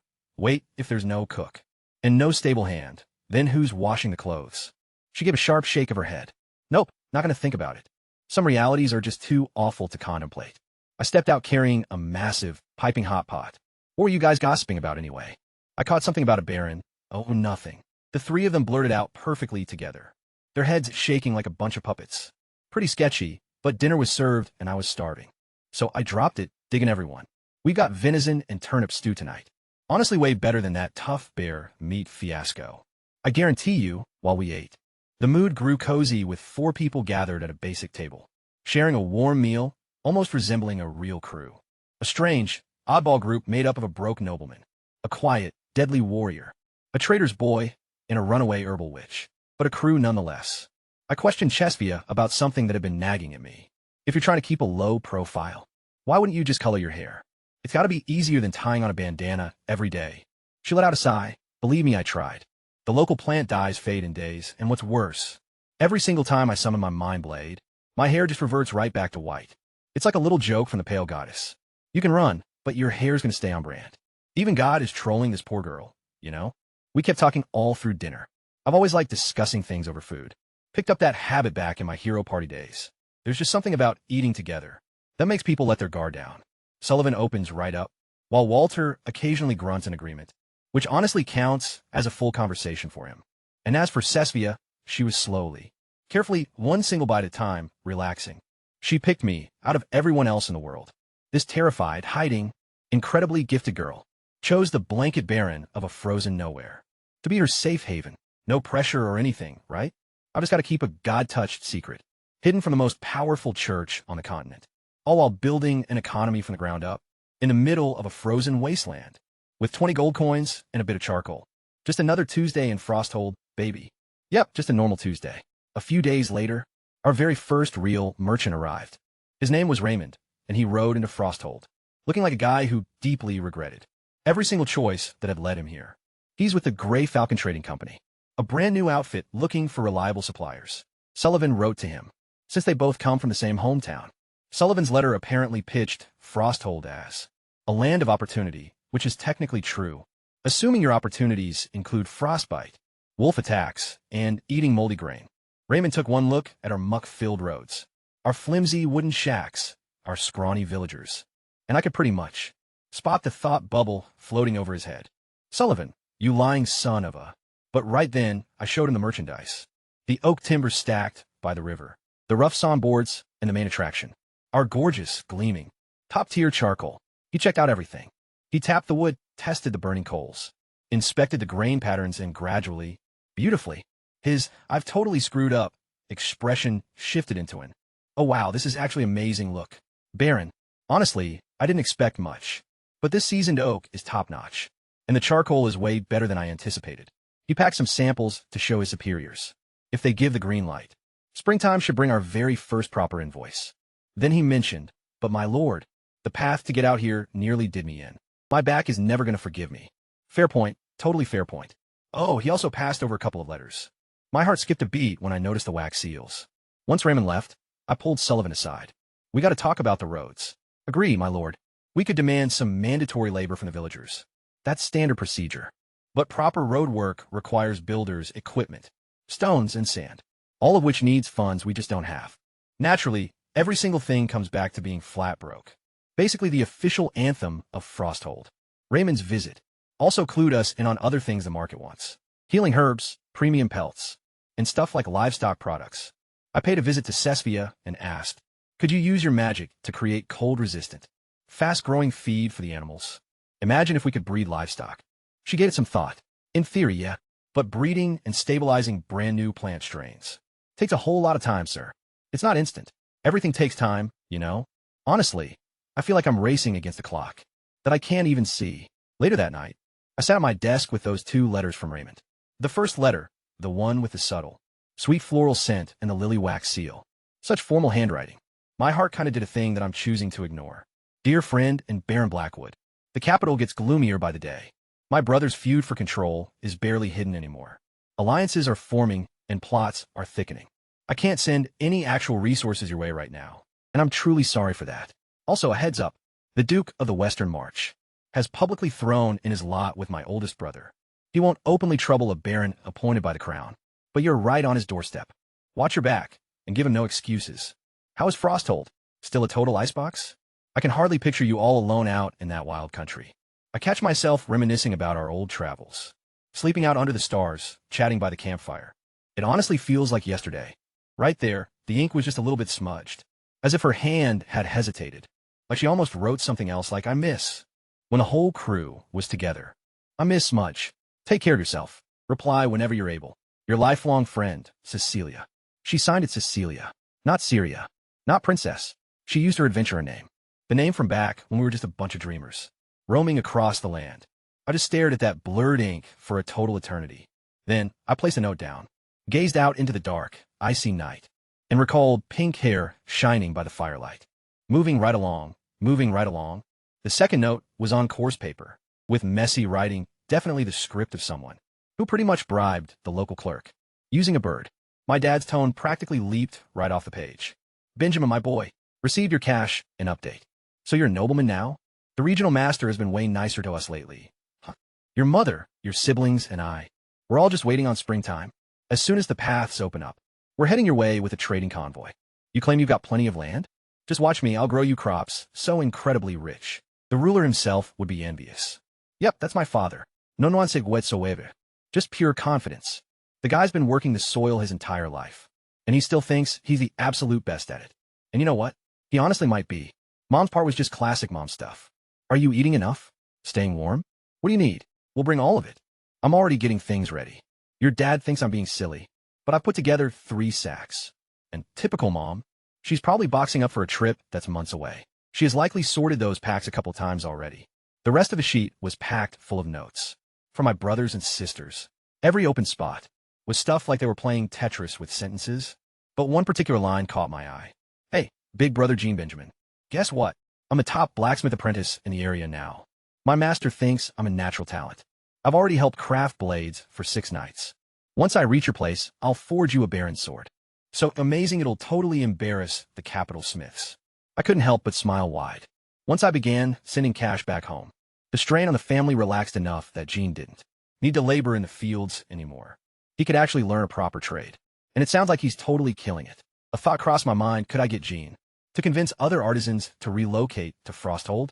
But I shot that idea down real quick. No noble willingly permits talented craftsmen to desert their lands. Trying to steal tradesmen is a sure way to start a feud. I just can't afford. I laid both pages side by side. To my left, a royal lady battling for a crown, alerting me about scheming nobles eyeing my borders. To my right, my own kin, counting down the days until they can join me on land. That belongs to U.S. One message has a floral scent and bears the heavy burden of an empire. The other smells just like home and holds the weight of everything that actually matters. I packed them both away neatly, slipped them into my table drawer, and snuffed the flame. Springtime is near. The traders are coming. My folks are coming, and, apparently. So is some noble drama from the Western Duke. But that's kind of a problem for future Benjamin. Current Benjamin is heading straight to bed, right after figuring out how to construct a highway. With 0 cash and 0 builders, right? So maybe no sleep just yet. Sullivan moves quickly, a mere day after our talk about the road. He dropped a complete financial breakdown right on my desk. Just like a teacher. Returning an exam I was totally going to flunk. 25 gold shields. To build a proper road to the main trade routes. At the very least, sir. And that's being optimistic. We only have 20 gold shields in total. So that's a no then. Sullivan got that look. The one where he's about to bring up something. He knows I'll hate, but wants to test me anyway. Well, of course, sir. If we just enforce mandatory, unpaid labor, and don't pay the workers a dime, which is perfectly legal, we could manage a decent local road for under 10 gold. He watched my expression closely, sizing me up, trying to see what kind of leader I really am. I just sat there tapping my fingers, and all I could picture was my dad's exhausted face. After working 3 days for free on the Lord's land.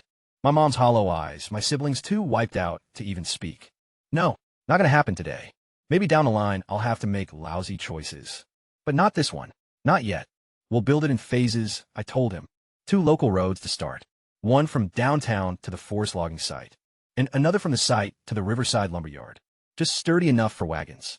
The cost, 5 gold shields to kick it off. Done. And, Sullivan, I need you to head over to Silver Creek to buy grain. Our stock is getting kind of scary low. While you're there, hire some actual pros, stonemasons, carpenters, guys who really know their stuff. Your budget is 15 gold shields. Use it wisely. Understood, sir.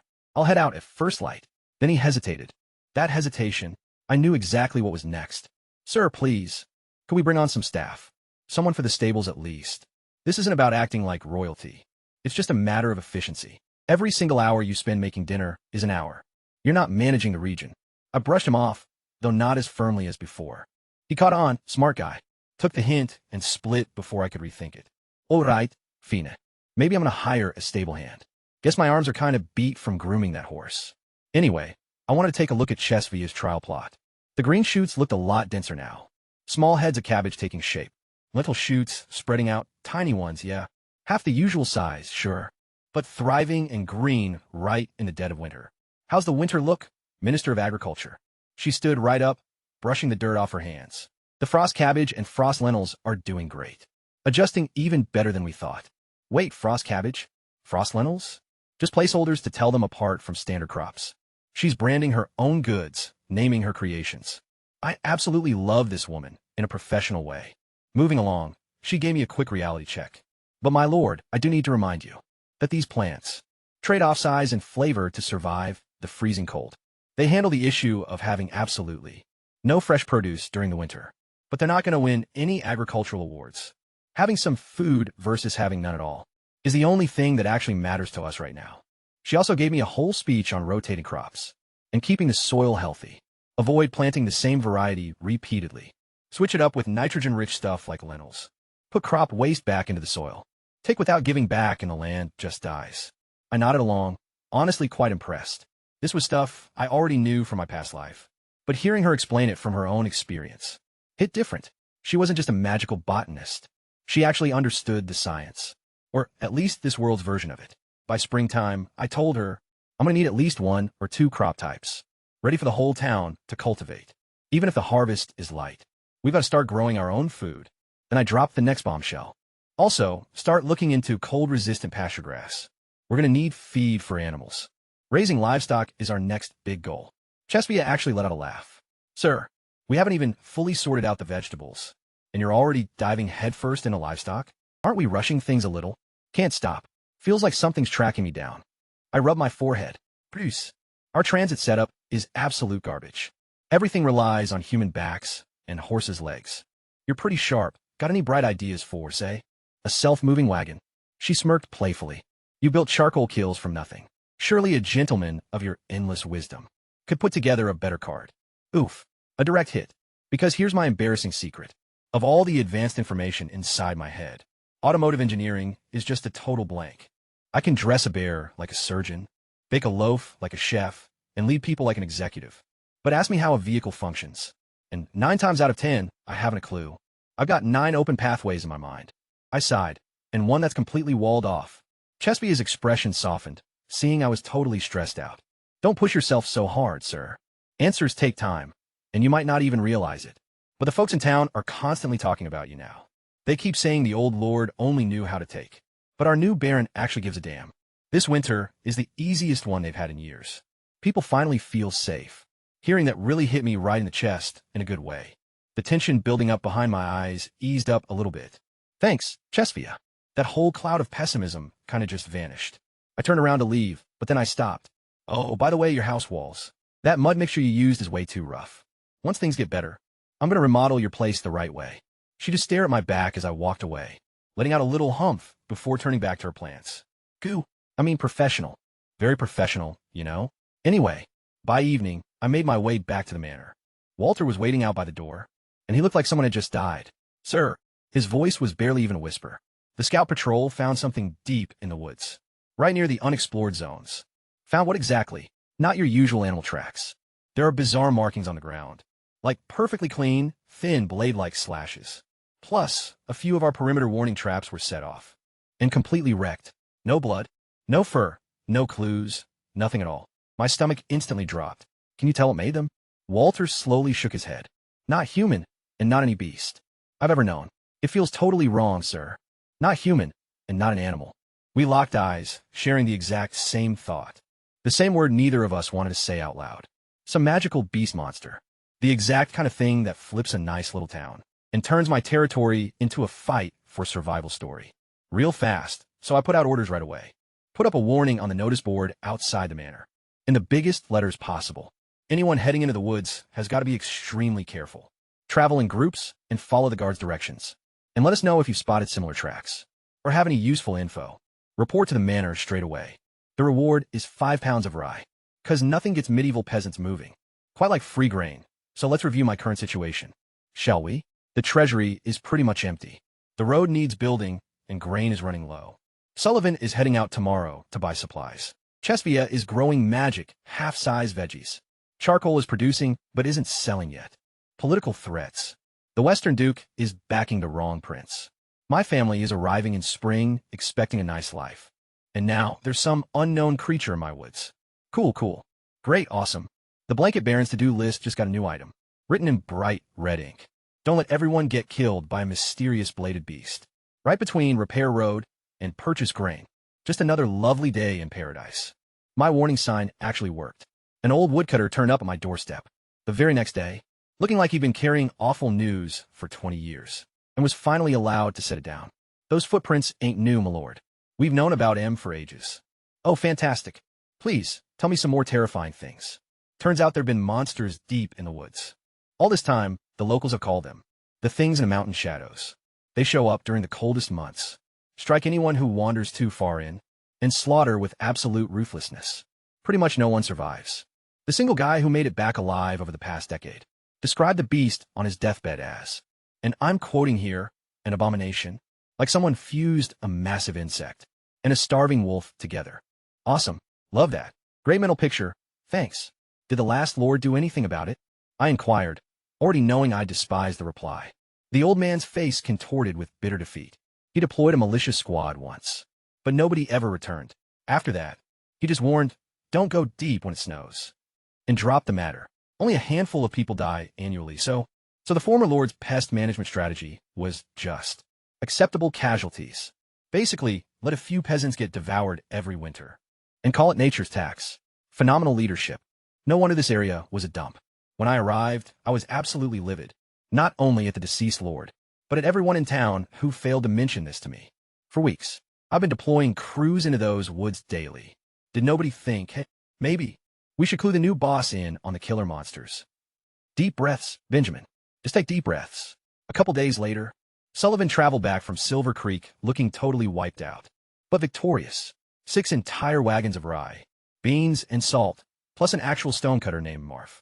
Quiet fella, capable worker, really knows his trade. And best of all, he'd worked out a deal with a Silver Creek trader caravan to buy our lumber and charcoal for decent rates. Come springtime, actual profit was on the horizon. I seriously could have kissed Sullivan. I mean, I didn't, but I totally could have. Building the road kicked off right away. Marf, the mason, was running the project. I rolled up my sleeves to manage things on site. And as for the locals, well, they weren't thrilled about the forced labor, because nobody likes being drafted for road duty. But since I was paying them in food, the complaint stayed pretty quiet. For the first time in history, Frosthold echoed with hammers striking stone, and the crew chanting in unison. Chesapeake's fields produced their very first crop too. These tiny little frost cabbages. They were half the usual size, but emerald green and handfuls of hardy. Frost lentils were handed out to the laborers as an extra bonus. The response was even bigger than the bear feast. Folks were cradling those cabbages like they were newborn infants. Fresh greens in the dead of winter. Total magic. Everything was going so great. So naturally, the universe had to mess it up. One overcast afternoon, Barry stumbled into town drenched in blood, flanked by 2 hunters who were just as banged up. Barry had a gash on his shoulder, so deep I saw bone. His face was pale as Chesapeake's hair. Baron, Sir Walter, those creatures, they jumped us while we were patrolling.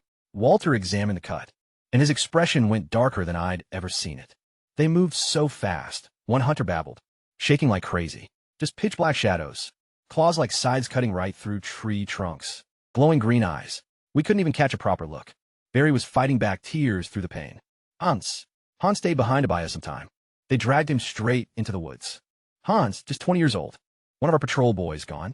Walter leaped to his feet instantly, hand gripping his sword, eyes blazing. Sir, we can't just sit around. We gotta move now. My stomach turned to solid ice. I demanded, where exactly? How close to our work sites? Blackwater Creek, under a mile from kill number 3. A mile. Those things were practically right on top of our operations. Walter, round up every single fighter we have. Top-tier weapons and plenty of torches. Sullivan, you're in charge of town defense. Lock down everything. Nobody goes into those woods. Barry, can you lead us back there? Barry gritted his teeth, wrestling the agony. Yes, sir. Walter blocked my path like a brick wall. Sir, you're not going. A knight doesn't let his lord march into unknown peril. I stared him straight in the eyes. Only cowards hide behind their men. Walter, do you remember the ancient epics? The legendary sagas of this kingdom? True knights and their lords always fought side by side. Your job isn't to hold me back. It's to stand right beside me and fulfill your oath. Walter opened his mouth, shut it, then opened it again, but nothing came out. I'd struck him right in his chivalric code. Critical hit, super effective. I didn't stick around to argue. I headed inside, and by the time I stepped back out, I completely changed, you know? Gone was the amiable Baron, who whips up meals and hands out smelly old pelts. In his place, there stood a guy in pristine, well-kept leather armor, strapped in tightly around the waist. I had a massive hardwood longbow slung over my back, nearly as tall as me, plus a quiver packed full of arrows, and a basic, yet high-quality blade right at my hip. Look, guys, I spent 6 years with the Heroes Party. Did you think I was just folding laundry that entire time? Syria personally made sure I could hold my own. I practiced. Sure, it wasn't kind of intense like the nights. Obviously, but I still trained. The bow was really my thing. I'm no grand warrior, but I can definitely hit a target right where it counts. The moment Walter caught sight of me, his jaw hit the floor, and his eyes went wide as saucers. He pointed right at me with a trembling finger and spluttered. That's the blanket and the bow. Oh man. Oh no. See, there's this particular tune. One of those cheesy bar ballads from our old adventuring days. It became a massive hit in watering holes all across the entire continent, and it goes like this. When darkness falls and malice creeps, the blanket hero casts off his apron's disguise. He puts on his star-woven leather. It's actually secondhand, though, and hoists the mighty bow that fells dragons. Total exaggeration. His blade once sliced up loaves for supper. True, actually, but now it points at evil, gleaming cold. Oh, gaze upon our champion, smoothing out blankets swift and flat, slaying wickedness without ever missing a beat. Literally every tavern, every single pub from right here all the way to the capital. Just rows of drunks, bellowing this track at the top of their lungs, while slamming their tankards down on the tables. And now Walter, my stone-faced, zero-emotion bodyguard, was staring at me like a fan, meeting their favorite celebrity. The bear slayer was SDAR. SDRUCK by the blanket guy. I wanted to die, but I had monsters to kill first. Let's move, people. We got a friend to find and creatures to hunt. I marched forward, bow my back, trying real hard to look heroic, and not think about how every soldier behind me was probably humming that stupid song in their heads. Ekuchiton si gyoko gyoping. I hate bards. I hate them so much. Apparently, my whole blanket and bow get-up worked as a morale booster, because the malicious squad went from, "We're all gonna die" to "Let's do this." The second they saw me geared up, even Walter stopped arguing and switched to mission mode. Check weapons, check torches, formation. Barry, lead the way. 10 of us total.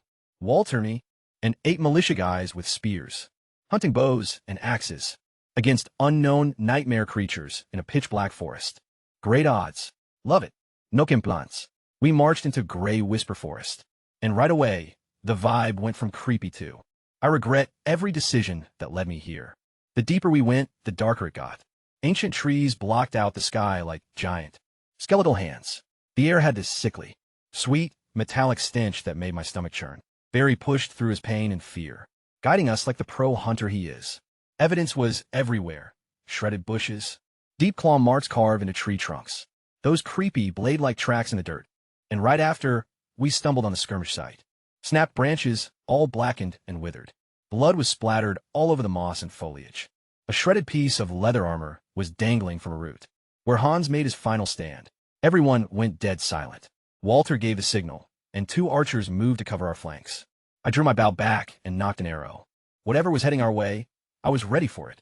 6 years of adventuring, you know? Traveling kind of teaches you to let loose without thinking. Your body just reacts. Fan out, but keep each other in sight. Keep an eye on the ground and the treetops. Total silence. Nothing but the wind and our own breathing. Then whoosh. A dark shape came flying out from thicket and lunged straight at one of our spearmen. On the left side, moving fast, so quickly that all I caught was a shadow and a pair of terrifying, glowing green eyes. Left flank. Walter's shout shattered the quiet, his blade already clearing his scabbard. But I beat him to it. My arrow was airborne before my mind could even register what was happening. Just pure instinct, 6 years of muscle memory kicking in. The shaft tore right through the beast's midsection and pinned it directly to a tree trunk. With a sickening, wet thud, it managed one brief, piercing screech. Walter didn't waste a second following up, with a single, fluid flash of his blade. The creature's head was severed clean from its neck. Green muck splattered all over the place. Incredible marksmanship, sir. Walter actually sounded genuinely impressed. Some real respect coming from a guy who literally kills bears by driving a blade through their skulls. Gotta admit, that felt pretty damn good. And then, we finally got a good look at what we were up against. Picture a wolf, but kind of mess it up. Make its legs stretch out way too long. Contort the joints backward. Swap out the paws for curved black hooks that shine like metallic scythes. Now combine the head with a massive beetle. A dark, armored shell and mandibles packed with needle teeth. Plus a pair of giant compound eyes. Still dimly glowing green, even though it's dead. It's not in any bestiary. It's not in any monster guide I've ever seen. Even back in the Hero Party days. Just a completely unknown species. Great. We're fighting things that don't even have names yet. Super reassuring. Let's keep moving. Track the blood trail. We're pushing deeper. More of those wolf bug things struck, dropping out of trees and lunging from behind boulders. But by then, Walter was in full night mode. And let me tell you something about Walter that I haven't really explained right yet. Walter is a monster. Not the terrifying kind, mind you, but the on-your-side kind. Every creature that lunged at us crossed his blade and was split right down the middle clean, fast and efficient. The guy flowed like water and struck like an avalanche. I didn't even get another shot off. He was hacking them down before I could even aim. The militia guys went from being petrified to pretty much cheering. Did you catch that? One of them muttered, after Walter sliced a wolf bug in half midair. Yeah, buddy. We all saw it. Then we stumbled onto the cave, concealed behind massive vines and tangled roots. A yawning, pitch-black hole, breathing out a thick stench and stuff like that, but worse, a cold, heavy vibe like malice actually had an odor. Sir, let me head inside with two of the men. Walter stood there blocking the entryway, telling me to wait out here and cover the exit if needed, 'cause it's way too risky inside. Honestly, after watching him slice through everything in the woods, like a hot knife through butter, I disagreed. Be careful, I said. If anything goes sideways, retreat immediately. Walter just nodded, grabbed a couple of torch-bearing militia guys, and vanished right into the dark. Not even 15 minutes later, boom, a roar, metal screeching against something solid, and something massive crashing into stone walls. Then a shriek, a real human scream echoing out of the cave. No more waiting around. I yanked a torch from the closest militiaman, turned to the rest of them, and yelled, anyone with some guts, follow me. The rest of you, guard this opening in a tight formation. And with that, I charged into the pitch-black hole. The inside was way bigger than I thought, and it reeked like a total slaughterhouse. Right there was Walter fighting for his life against a creature that made those wolf bugs look like harmless puppies. Imagine a bear, right? Now triple the nightmare factor. It had a bear's hulking frame and brutal, crushing strength, but its back was shielded and heavy, dark chitin plating, and from its shoulders and ribs, a bunch of segmented insect limbs sprouted out, sharp and jointed, stabbing all over the place like a living blender. A bear bug, the mother, the alpha. One militia guy was already down, and Walter's armor was covered in deep gashes. He was holding his ground, but just barely parrying a strike from an insect leg, as the monstrosity reared up and swung a massive claw at his unprotected flank. He couldn't dodge, and he couldn't block it. Totally committed. I snatched a dropped spear and threw it like a javelin, putting everything I had into it. It soared straight, right into the soft gap, beneath the monster's raised front leg. It wasn't a lethal blow, but it definitely hurt. The monster winced, and its paw strike faltered for one crucial second. That single moment was all Walter needed. With flashing eyes, his blade turned into a silver hurricane. Crack, crack, crack, crack. Every single buggy limb on the beast's body was sliced off in one fluid, relentless attack. Chitin and fragments sprayed like shrapnel. The bear bug shrieked and stumbled backward, completely off balance without those extra legs. Force it outside, I shouted. Walter got it right away. He fought his way back, enticing the thrashing monster toward the cave's exit. The moment it burst into the light, the soldiers guarding the entrance just about lost their minds, but they held their line. Jab! Half a dozen spears lunged forward together. A few deflected off the armor, but most hit the soft underbelly and exposed joints. The beast thrashed around furiously, but with all its insect legs gone, it was totally crippled. Walter sprang up, holding his sword high. The bear bug parted its jaws wide to let out a roar, and Walter plunged his weapon straight down, right through the open maw, through the skull, and out the back of its head. Boom! The massive carcass slammed onto the dirt and went completely still. Total silence. Then came the gasping, just lots of heavy panting. Walter stood atop the dead creature, soaked in green and red gore, chest heaving, with his blade still driven deep into its head. He glanced at me, and his expression wasn't triumphant. It was full of shame, sir. I let you down. I let you walk right into danger. You had to rescue me. I stepped over and placed a hand on his shoulder. No one expected a boss monster to be lurking in there. If anyone's to blame, it's on me for sending you in without more backup. We both acted kind of rashly, so we share the fault. He went quiet, then gave a nod. Now, let's patch up our wounded and clean up this mess. The militia guys were just staring at Walter and me, like we were characters straight out of a Bard song. Which, I guess we literally are. The blanket hero managed to hurl a spear. The bear-slaying knight sliced down the boss. And somehow, we all made it out of a cave full of bugwolf. Bear nightmares. I'm going to sleep for roughly 1,000 years. Once we get back, Right after I tend to the injured and draft a report, and figure out if there are more of those things. Yeah, I'm never sleeping again, am I? We hauled the creature heads back to town, and dropped them right in front of the manor. The locals totally lost it, shrieking, and weeping, kids sobbing. People literally couldn't bear to look at them. Hybrid wolf beetle heads, with lifeless, green compound eyes and jaws packed with needle teeth, just rotting away in a heap, like the absolute worst yard sale ever. But then word began to spread. The Baron went into the woods. The Baron actually fought the monsters. The very beasts the old lord simply abandoned. The ones that had been devouring people for years. Our new Baron slaughtered them. With his own hands. I could see it unfolding in real time. The villagers' expressions shifting from, "Oh God, what are those?" Not something else. Something way warmer. Respect. True respect. Not the phony stuff you show a lord. Just 'cause he can tax you. The kind you give to someone who bled for you. This guy cooks dinner, burns charcoal, builds roads, hands out smelly furs, and rushes into monster dens with a bow. He's either incredibly brave or just insane. And honestly, we don't care which. That felt pretty good, but the feeling lasted maybe 30 seconds. Before reality kicked me right in the gut. One militiaman was dead inside the cave. Another was alive, but barely. His stomach was torn open so badly. I could pretty much read his internal organs. Like a book, and his left leg was bent the wrong way. He looked gray as ash, losing blood fast. Out in Frosthold, we don't have a doctor. No hospital, no medicine cabinet at all. We just got hope that maybe he won't die. And that's kind of it. I was kneeling there, trying to recall my pathetic first aid knowledge, when Chestia came rushing over. She still had farm dirt all over her apron. She took one look at the guy's wrecked body, and turned pale, but only for a split second. "Let me try, sir. Maybe I can save him." "You mind blade? Some type of magic?" She shook her head, and unwrapped a cloth bundle she'd brought inside. Small knives, hooks, a bone saw, needles, and thread soaking in herbal fluid, all laid out with terrifying neatness. "Neither. This is medicine." And then she got to work. I've seen plenty of stuff in 2 lifetimes. I've carved up bears, watched knights take on dragons, and handled alien monster carcasses. But watching Chestia operate on a dying man, with hand tools in a freezing room, that old school town was kind of on another level. Her hands were working like clockwork, incredibly quick yet totally steady. She cleaned out the injury, sliced away dead flesh, and filed the fractured bone down smooth.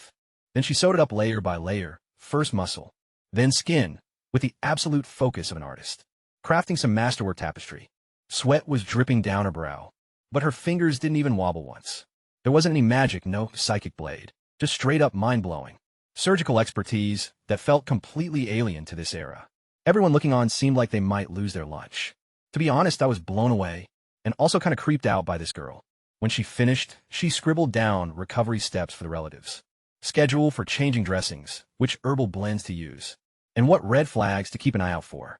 It was all given with the effortless poise of a person who'd handled this 100 times before. Next, I stepped into the spotlight for my part of the gig. Every medical bill for the wounded is going to be covered by the Baron's estate. Any volunteer soldier who fought today will get a half-year tax holiday, along with 3 silver shields. Plus, the household of our fallen protector will be given 1 gold shield as a payout, along with top priority for future employment and perks. From the manor, the onlookers went wild. Tax cuts, silver coins, and a gold shield for the dead soldier's kin, in a society where these folks had never gotten a single thing from their ruler besides endless demands. It felt to them, like I just said, free money was raining down from above. Sorrow blended right into deep appreciation. Weeping from grief turned into tears of, "Our master actually gives a damn about our survival." It's a pretty low bar, but apparently no prior lord ever managed to clear it. Once the crowd started to thin out, I spotted Chestia cleaning off her medical tools. "My Minister of Agriculture doubles as a surgeon? What other kinds of secrets are you hiding?" Her expression kind of twisted into something complicated, looking sad and frustrated at the exact same time. If things had gone a bit differently, I'd probably be working as a doctor right now, just helping out at some small-town clinic. She let out a sigh. "It's been way too long since I operated. I made a bunch of total amateur mistakes back there. I'm just really hoping he pulls through."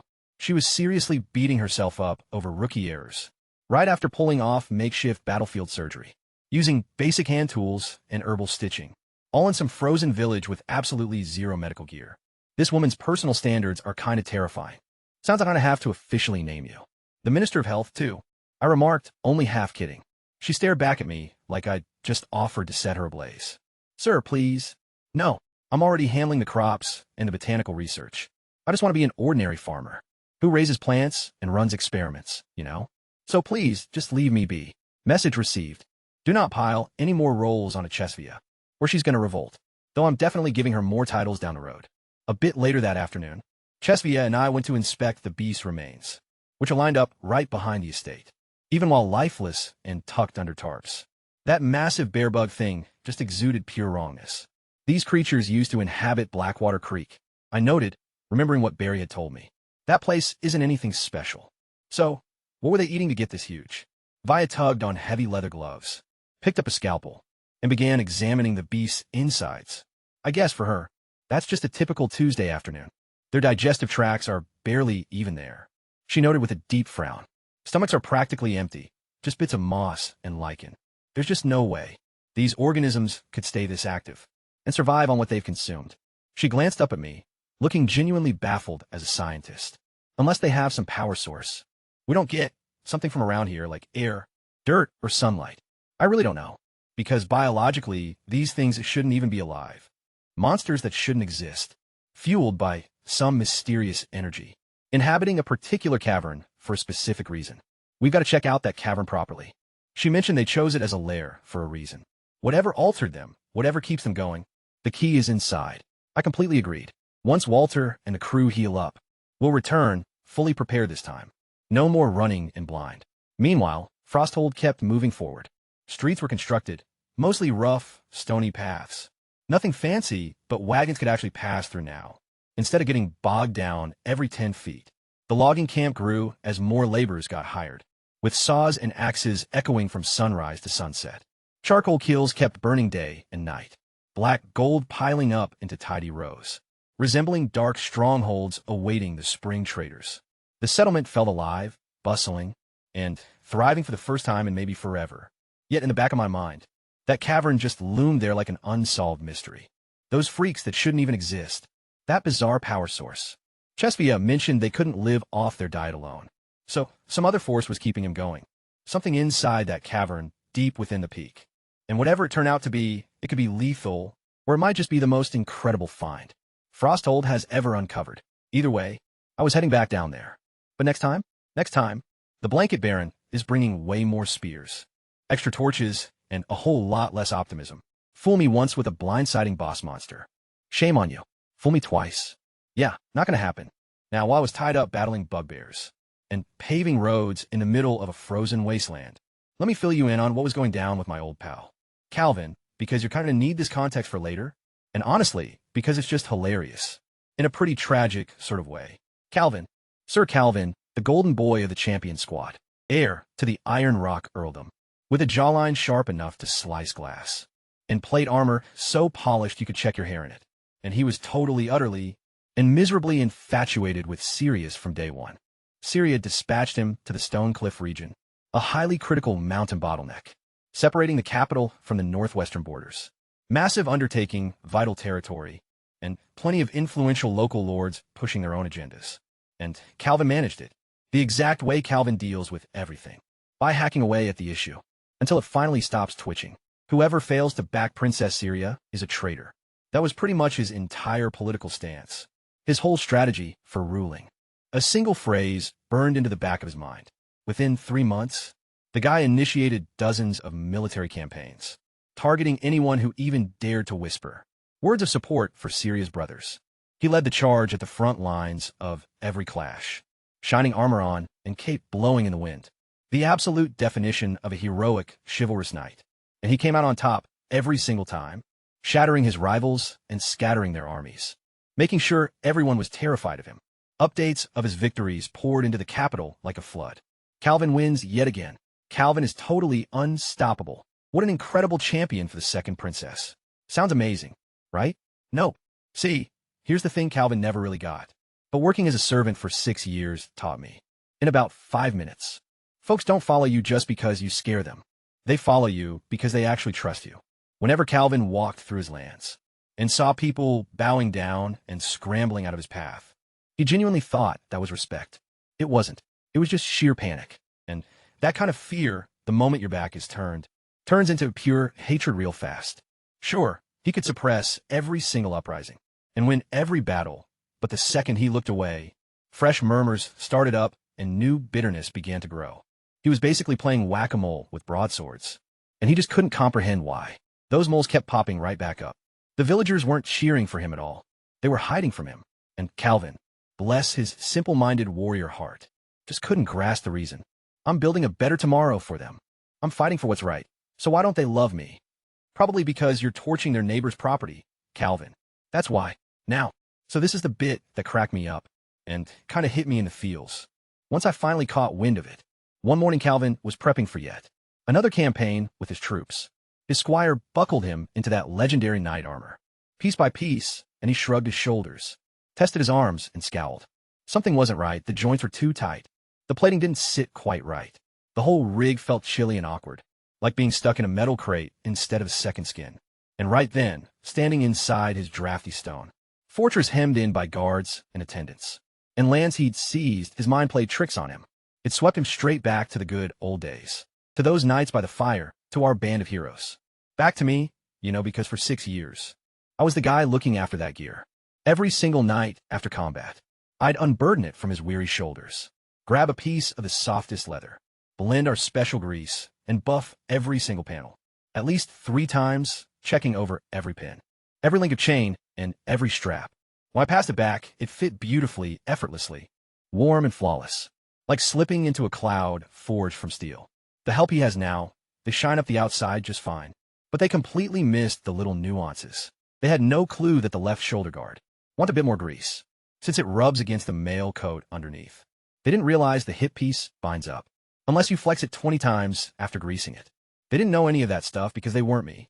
And Calvin, that proud champion who probably never gave me a pat on the back more than twice in 6 whole years, just stood there in his great hall thinking, nobody fixes up armor gonna match what Benjamin did.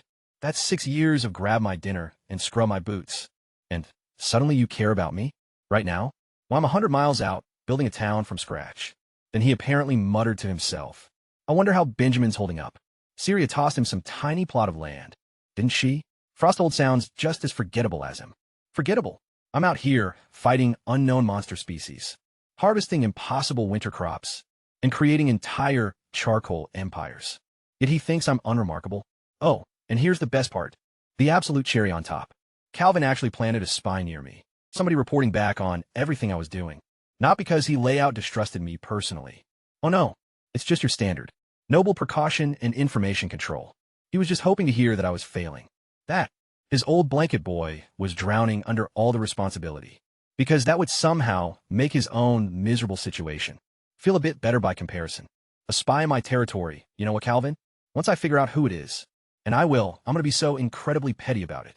I'm going to ship them right back to you, along with a gift basket full of frost cabbages, and a little note reading, from the unremarkable blanket guy, how's your armor fitting? The chapter wrapped up with Calvin marching off into another battle, his cape billowing dramatically, already planning to penalize his armor squire for being terrible at their job.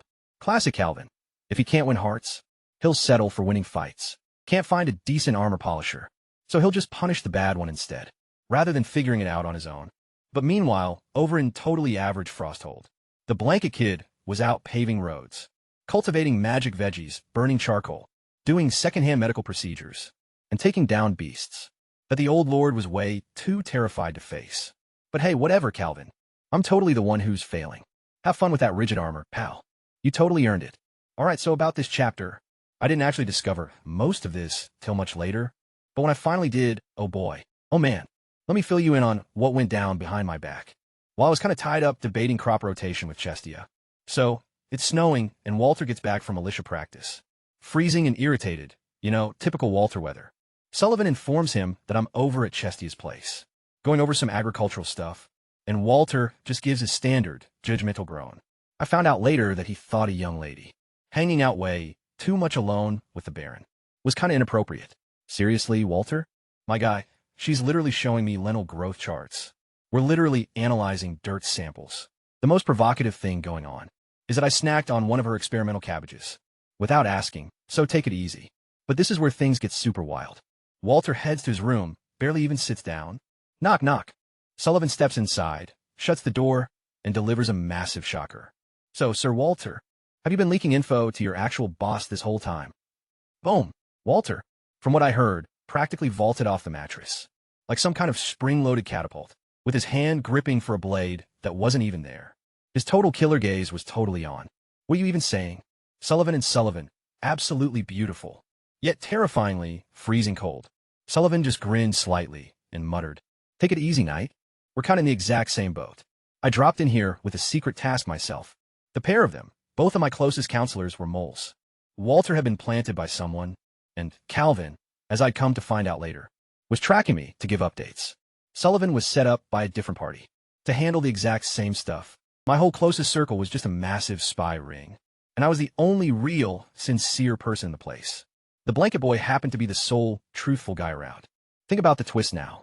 See, this is why Sullivan's a mastermind, and honestly, gonna seem a bit creepy. He didn't corner Walter just to bully him, nor did he try to extort him.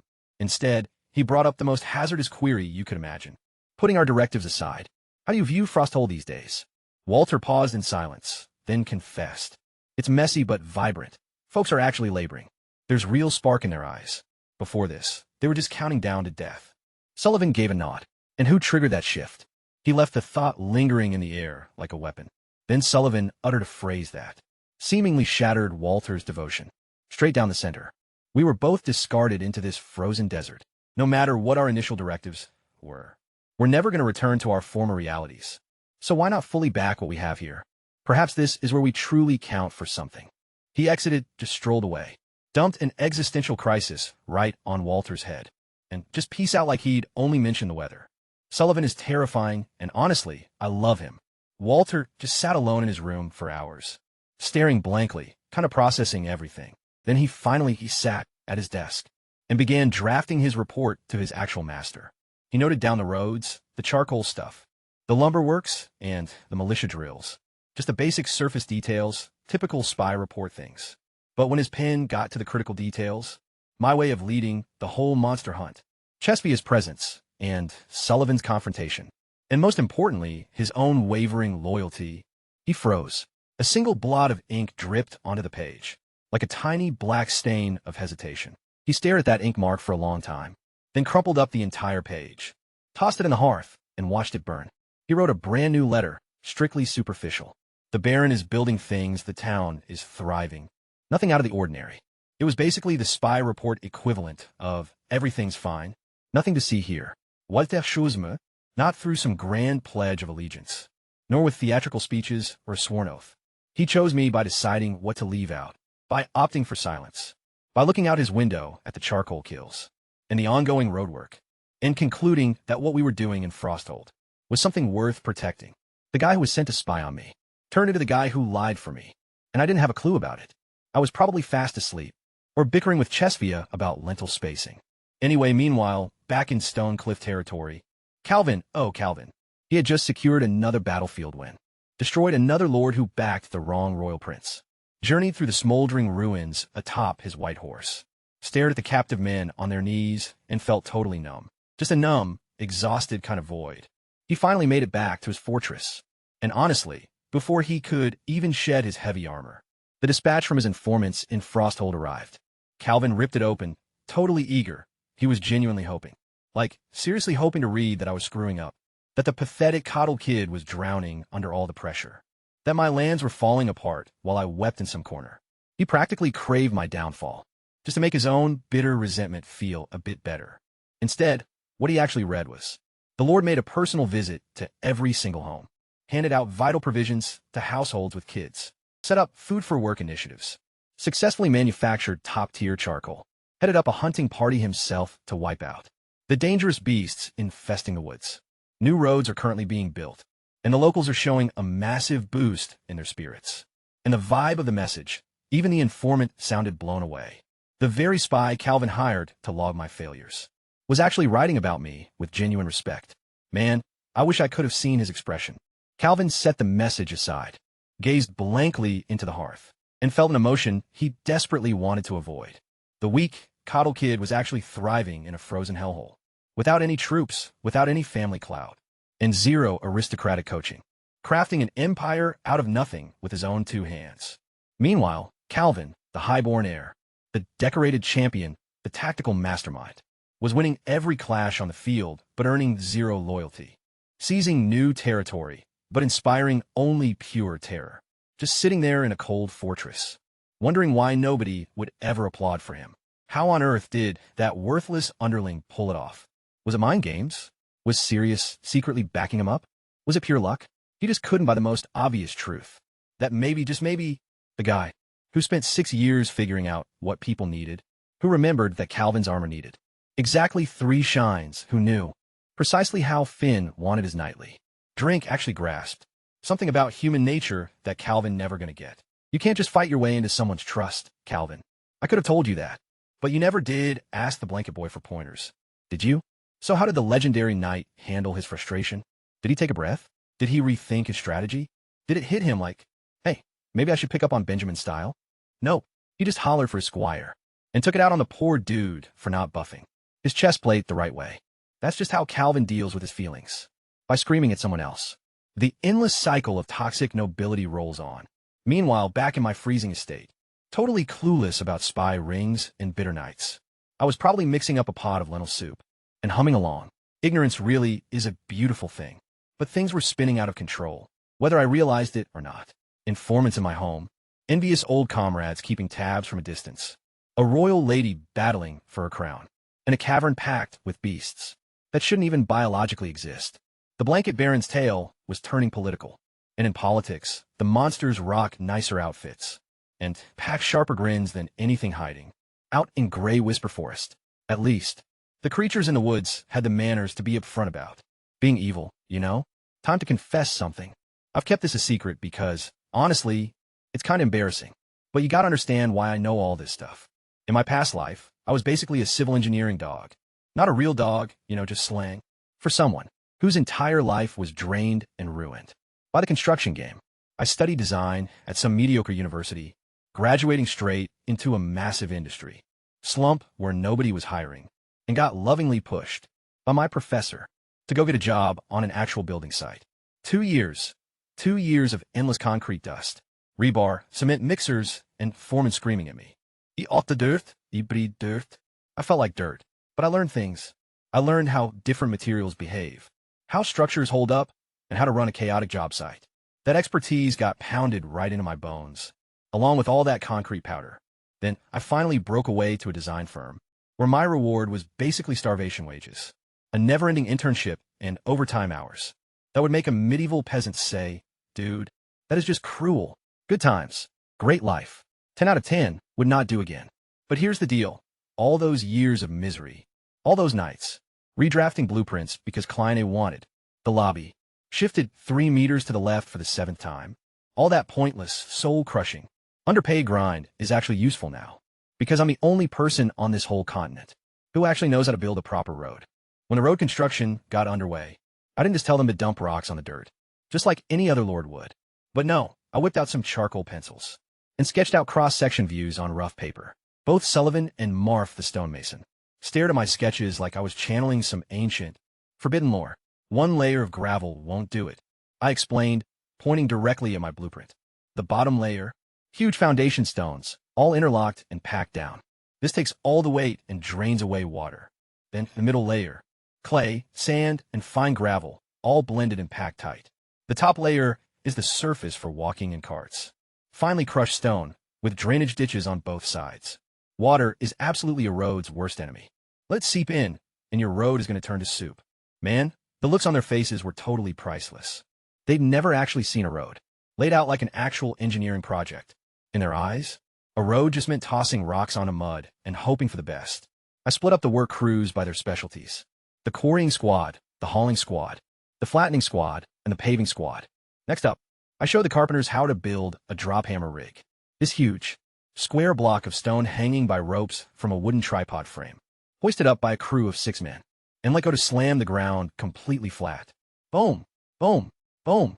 The racket echoed all along the edge of the woods, sounding kind of like a giant's heartbeat. It was way more efficient than guys using hand mallets. The earth got packed down so incredibly tight, you could probably bounce a coin right off it. When it came to measuring the slope and level, I grabbed a piece of clear crystal, ground it down thin, placed it inside a wooden trough filled with water, and rigged up a crude but totally working spirit level. My former construction boss would have wept with pride, or probably just mocked me. Honestly, both.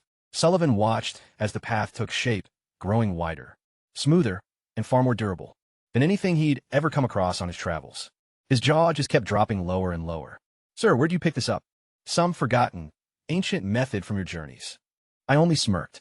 If he only knew that my skills came from getting chewed out by some guy named Old John on a highway crew in an entirely different reality.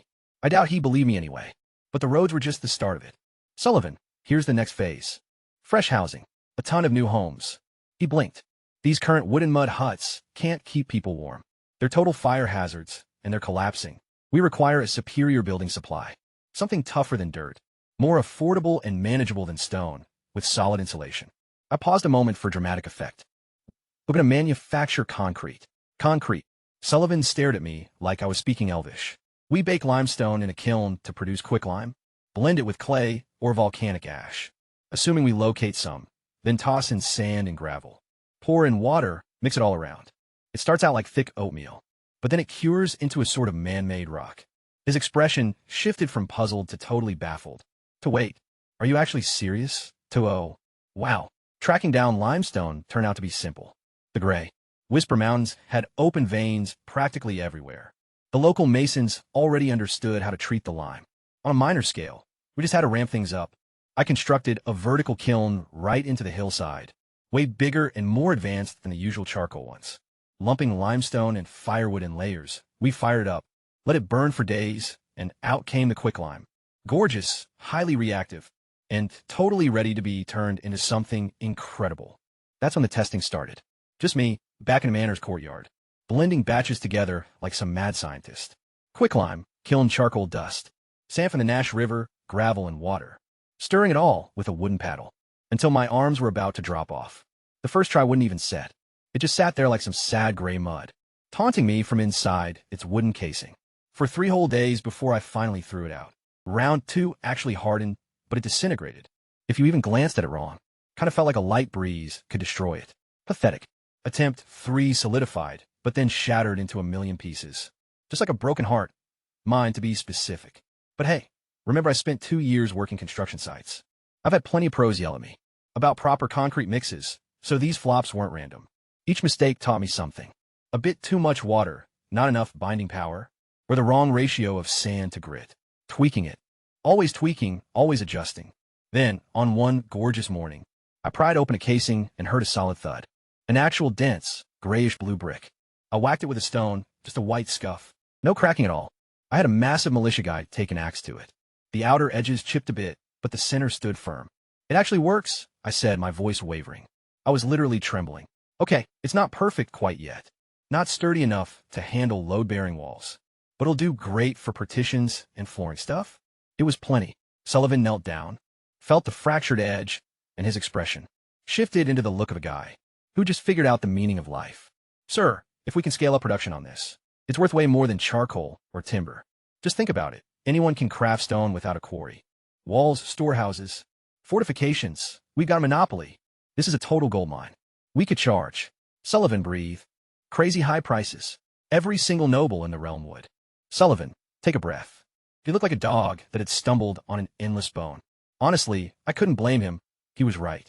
Concrete wasn't just some building material for us. It was a potential trade commodity nobody else possessed. That evening, I shut myself in my office and went into full project manager mode. The oil lamp was burning, charcoal pencils were flying, and paper was everywhere. Floor plans, elevations, cross-sections. I sketched out homes with solid insulation, plus heated floors utilizing a fire flue system. Just simple hot air circulation to keep rooms cozy in winter. Drainage layouts, a fresh manor blueprint. Public buildings and storage depots. My hand could barely keep pace with my mind. Years of pent-up architectural frustration. All those brilliant concepts that client A used to shoot down. All those innovations my boss claimed were too pricey. And all those projects value engineered into pure mediocrity. It all came pouring out. For the first time across 2 lifetimes, I was drafting structures that would actually get built. There was no client to veto me. No budget committee to gut my drafts. And no boss saying, just cut the costs. I am a client. I am the budget. I am the boss now, the former construction site grunt. The once exploited intern, the former errand boy, is now drafting a whole settlement from scratch. Each block, each partition, every single gutter, suck on that, doubters. In your face, old Jong. Take that. Everyone who ever claimed my concepts were totally unrealistic. Unrealistic? Please. I sketched until my candle flickered out, lit it back up, and kept on drawing.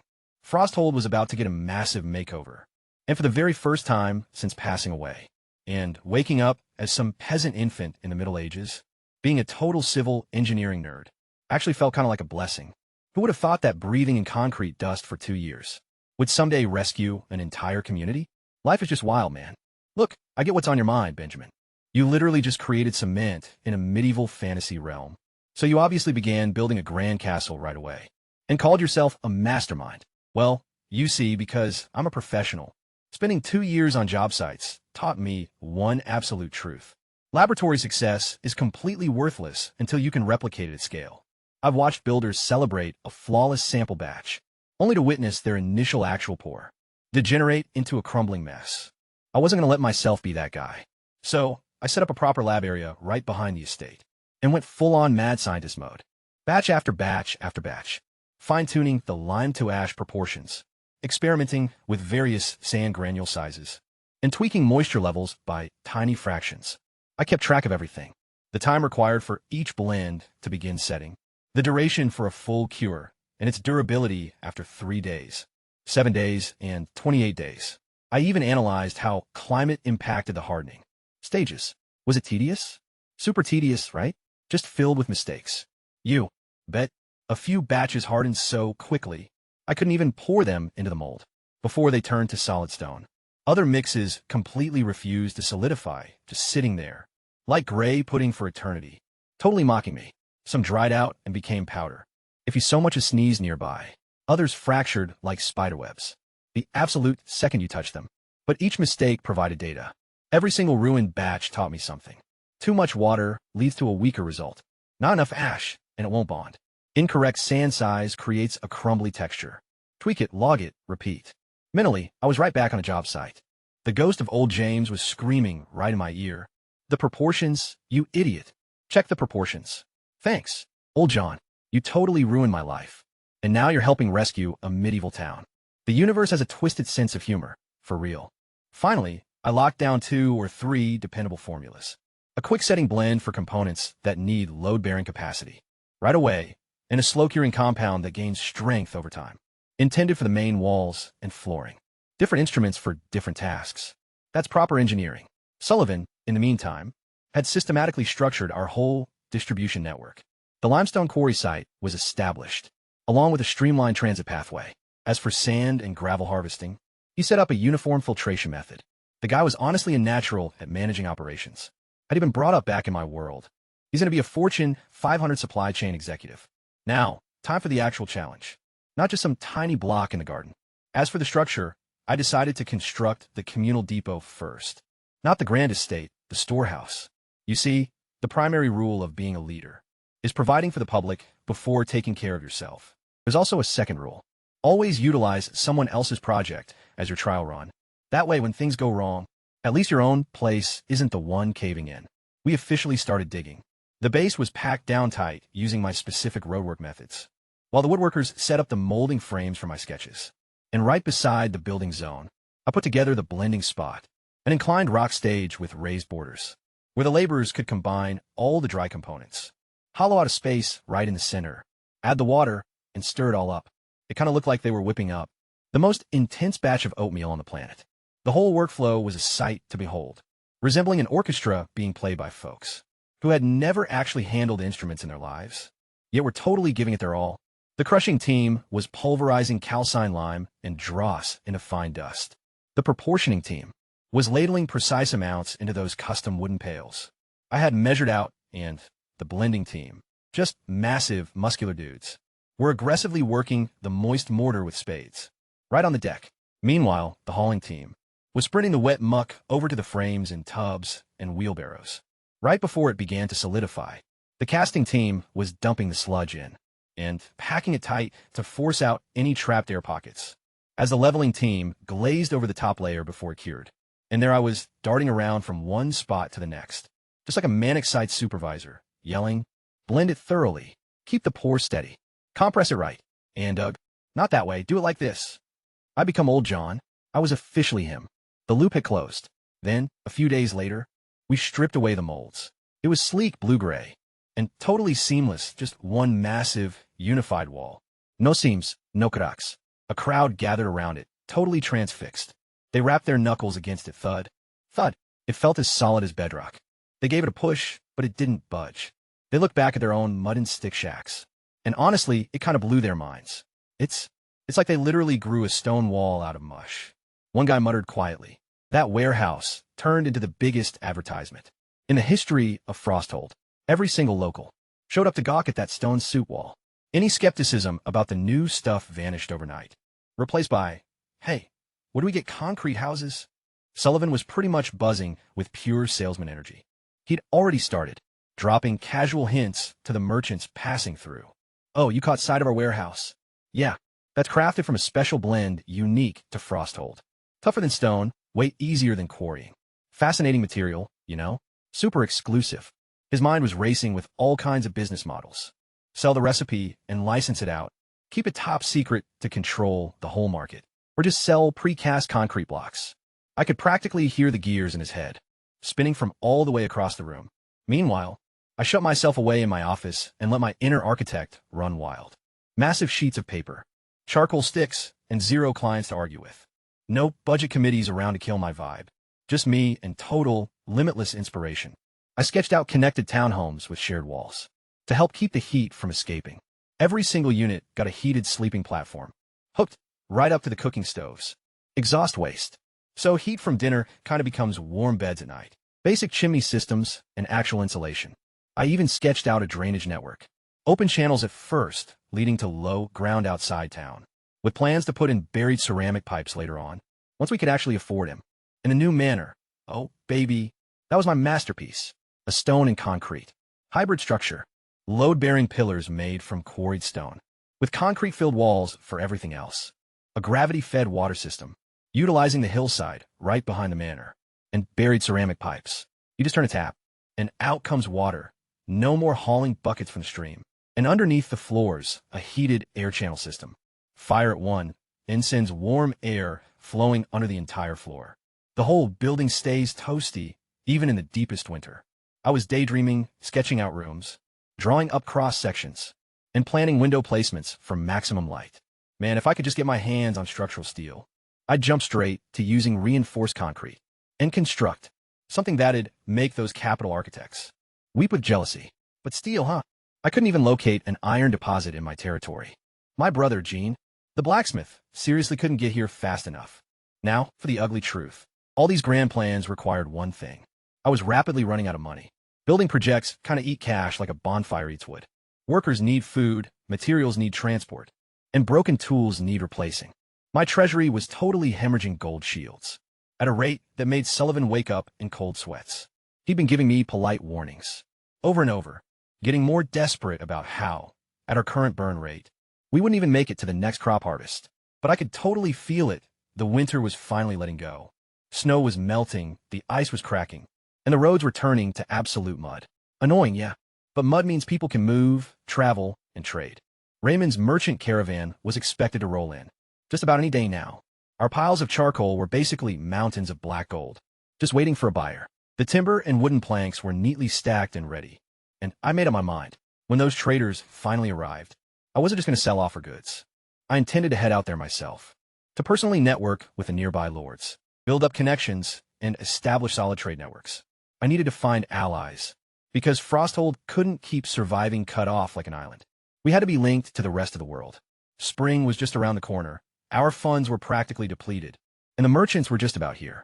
Plus, I had a whole town full of citizens counting on me, a storage facility constructed from synthetic stone, and a mind overflowing with plans for a tomorrow that this frozen wasteland had never even dared to dream of. The race between going broke and striking it rich was officially on, and the goal line was that very first trader caravan, coming over the hill, packed with cash to spend, and new deals to close. Come on, Spring. Hurry up, Blanket. The Baron's building firm is officially open for business, and we're super close to running completely out of cash. It's time to introduce ourselves to the neighbors. And by neighbors, I totally mean that terrifying warlord baron next door, who could honestly crush my head with a single hand. Sullivan, being the absolute master of diplomacy that he is, had already dispatched courtesy letters to the surrounding nobility, to whom it may concern, the new Baron of Frosthold. Would love to drop by and talk business. Please don't execute him. Best regards. You know, stuff like that, just way fancier. First stop, the Black Rock region.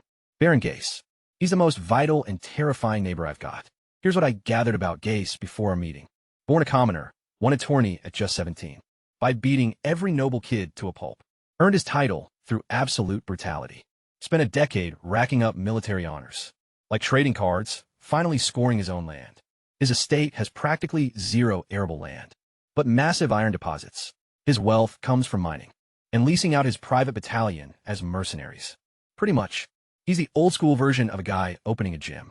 In a gun shop, I packed up a whole wagon of our top-tier coal as a gift, since nothing says, let's be buddies quite, like a shipment of premium fuel for your iron foundries. Then Walter, myself, and 4 sentries piled into our pathetic little coach and hit the road. The journey should have taken half a day. It took a whole day. See, the route between us wasn't so much a road as a vague hint of a trail that actively despised you. Muddy slopes, river crossings. Our coach slammed into every single stone and crater, like it was out to wreck my backbone. By the time Black Rock Castle came into view, a defensive outpost sitting on a desolate, jagged peak, resembling a hostile stone fist. I'd been so shaken on my teeth felt loose. Next came the greeting committee. Heavy security everywhere. They frisked us, inspected our wagon, and poked through the coal, as if anyone could sneak a weapon inside. A piece of coal. One guard pretty much sniffed Walter's boots. Intimidation tactics. Walter muttered behind me, clearly annoyed. Yeah, I get it. Classic power move. You're in my house now. Message received, little Baron. The big guy was waiting inside the Great Hall. Baron Gase turned out to be exactly what I expected. Absolutely massive. Built like a grizzly bear that learned how to use a chair.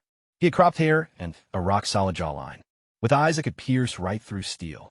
Even while just lounging there, the guy oozed a vibe of, I could destroy you and sleep like a baby. He stood up to offer a handshake. When I took it, his calluses felt so incredibly thick. His hand was basically a leather glove made of raw skin. That's from years of swordplay and decades of combat. Then he caught me off guard with his first words. You've swung a blade for a long time. He actually figured that out from a simple handshake. This guy literally decodes fighting history just by feeling a palm. That's kind of terrifying, but honestly impressive. In a past life, I replied. Back when I adventured with Princess Syria's crew. He nodded. Ah, the Seven Knights Tale. My wife is a huge fan of that poetry anthology they put out about your old squad. His expression softened for a mere fraction of a second. The moment he brought up his spouse. It was blink and you miss it, but I noticed. Good to know, this human mountain has a vulnerable side. Her name is definitely getting filed away for future leverage. I haven't actually read it yet. I mentioned casually. Does it bring up the servant? The Baron stared, his mouth twitching. It was almost a smile. Almost. They dedicated an entire separate volume to you. An entire book focused on me. The blanket focus? Time to get down to business. Benjamin focus. I shifted the talk over to commerce, starting out with our terrible shared roads, then pivoted to BlackRock's financial struggles. And yeah, I totally went there. I told him his ironware was pretty subpar. Right to his face, to Baron Gase.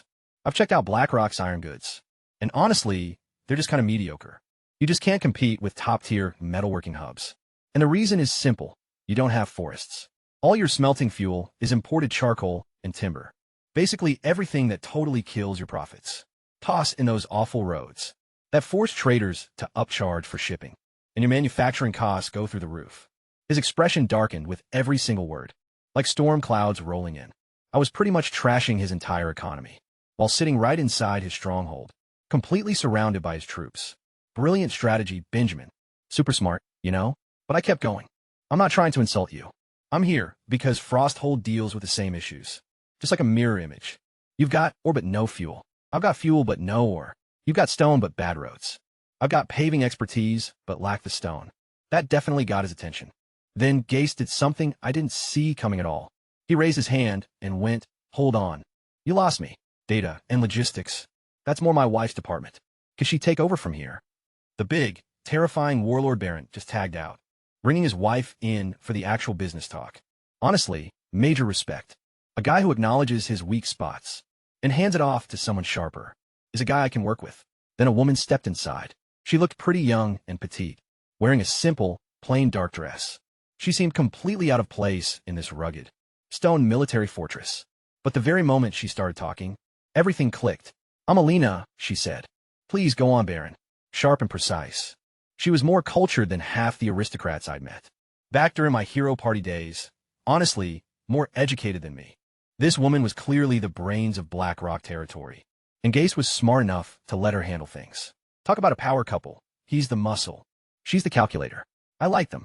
Right away, I tweaked my presentation for Alina, making it tighter, more logical, and packed with numbers. Proper roads mean lower transport costs. Lower costs mean cheaper fuel imports. Cheaper fuel means more competitive iron products. Competitive products mean higher sales. And higher sales mean more money. Plus, Black Rock already has an endless supply of stone and manpower ready for road construction. Alina listened with absolute, laser focus. Then, she hit me with the exact question I'd been expecting. "This all sounds pretty great for Black Rock, Baron Blackwood, but what does Frosthold get out of it? You're offering charcoal and technical guidance. Surely not just out of the goodness of your heart." Smart woman, cutting straight to the point. Time to pitch the grand vision. What I'm proposing here isn't just some standard trade deal between two territories. I am proposing a regional development cooperative. What? Both of them just stared at me. A cooperative. Multiple territories pool their resources, cash, labor, materials, and expertise. Together, we build a shared road network that connects every participating territory. Then we set up toll booths, so merchant caravans pay a fair fee to use our roads. Once maintenance costs are covered, the earnings are divided, based on what each region originally put in. I closely observe their reactions. Highways turn into a real business, not just a money pit. Black Rock secures inexpensive fuel, cutting manufacturing expenses while gaining road income. Frosthold locks in a reliable charcoal buyer, plus revenue from the trade route. Honestly, everyone wins. All of our interests are completely aligned. Alina's eyes were practically glowing. You could tell she was crunching the numbers at an absolute superhuman pace. Gase looked like some kid sitting through a math lecture. He couldn't make heads or tails of, but he kept checking his wife's expression. Seeing how thrilled she was gave him all the validation he really needed. After heading out with a tentative deal in hand and a commitment to keep talking, I later caught wind of what went down behind closed doors. Gase asked, "So what's your take on him?" He talks like a theater actor, throwing around all those sophisticated buzzwords. Alina took a second to reflect. His reasoning is bulletproof, and he hit the nail on the head regarding our issues. If this partnership actually pans out, it's going to completely reshape Black Rock's destiny. So he's the real deal? Alina grinned, and honestly, it was the sort of smirk that held roughly 10 times more sheer brain power than her partner's whole vocabulary combined. He definitely has a hidden motive, a massive one, you know? But like you always say, if there's money to be made, jump on it. This is undeniably a massive win for us, and its strategy for developing the land is miles ahead of anything new or I could dream up. She paused. Plus, that whole alliance concept, it could genuinely fix our biggest problem. 4 generations, every single territory around here has kind of worked alone, too small to ever scale up. Boom! My very first diplomatic mission is a total success. The warlord's wife actually loved my presentation, and the warlord completely trusts his wife. The dominoes are finally falling. This blanket, Baron just went from being a guy who burns charcoal out in a frozen wasteland to the guy proposing regional economic integration to some military strongman. Man, my old economics professor would be so proud. Or totally confused, probably a bit of both. So, apparently, right after I left Black Rock Castle, Gase turned to his wife and said something like, "My head hurts. Was that dude actually making sense?" And Alina, the gorgeous, absolutely brilliant Alina, sat him down and basically translated my whole regional development cooperative pitch straight into Gase speak. We team up, we build some roads, and we all make cash. It's like how you group your top soldiers together for a charge, instead of making them fight all alone. Oh, Gase apparently said. Like combat tactics, but for highways. Exactly, honey. Got it. You handle the details. This dude literally conquered his barony through brute force, and then married the sharpest woman around to manage everything else for him. That's not just laziness. That's genius-level self-awareness. Honestly, I respect it deeply. Alina agreed to hop on board the cooperative almost instantly. Why? Because she recognized something critical. I approached them first. That meant Black Rock was going to be my primary partner, and their most crucial contribution, pure military muscle, made them indispensable to the alliance. She wasn't just signing up for my plan. She was locking in BlackRock's dominance, acting as the muscle for the entire setup. Seriously, the lady is scary smart. Remind me to never bargain with her, especially after she's had caffeine, or whatever medieval substitute they use, during the carriage trip back home, which meant another endless day of spine-crushing, brutal roads. I questioned Walter about Elena. Ever catch any rumors about the Baron's wife? She speaks like a Royal Academy graduate, not some villager. Walter just gestured no. Nobody knows her background, sir. Super mysterious. So, obviously, when we stopped at a hamlet to rest, I offered a local farmer a copper coin for some gossip. He leaned in with total conspiracy theorist energy and mumbled, "Folks claim she's a witch, sir. How else does a peasant lady know so much stuff? A witch, naturally. Because in this era, if a woman has brains, she's got to be royalty, magical, or shady. There is no other option. The medieval logic for an educated woman is always, she must be practicing the dark arts." Sound kind of familiar, right? Back in Frosthold, a few locals were already labeling Chesvia as the farming witch, just because she harvested crops in the winter.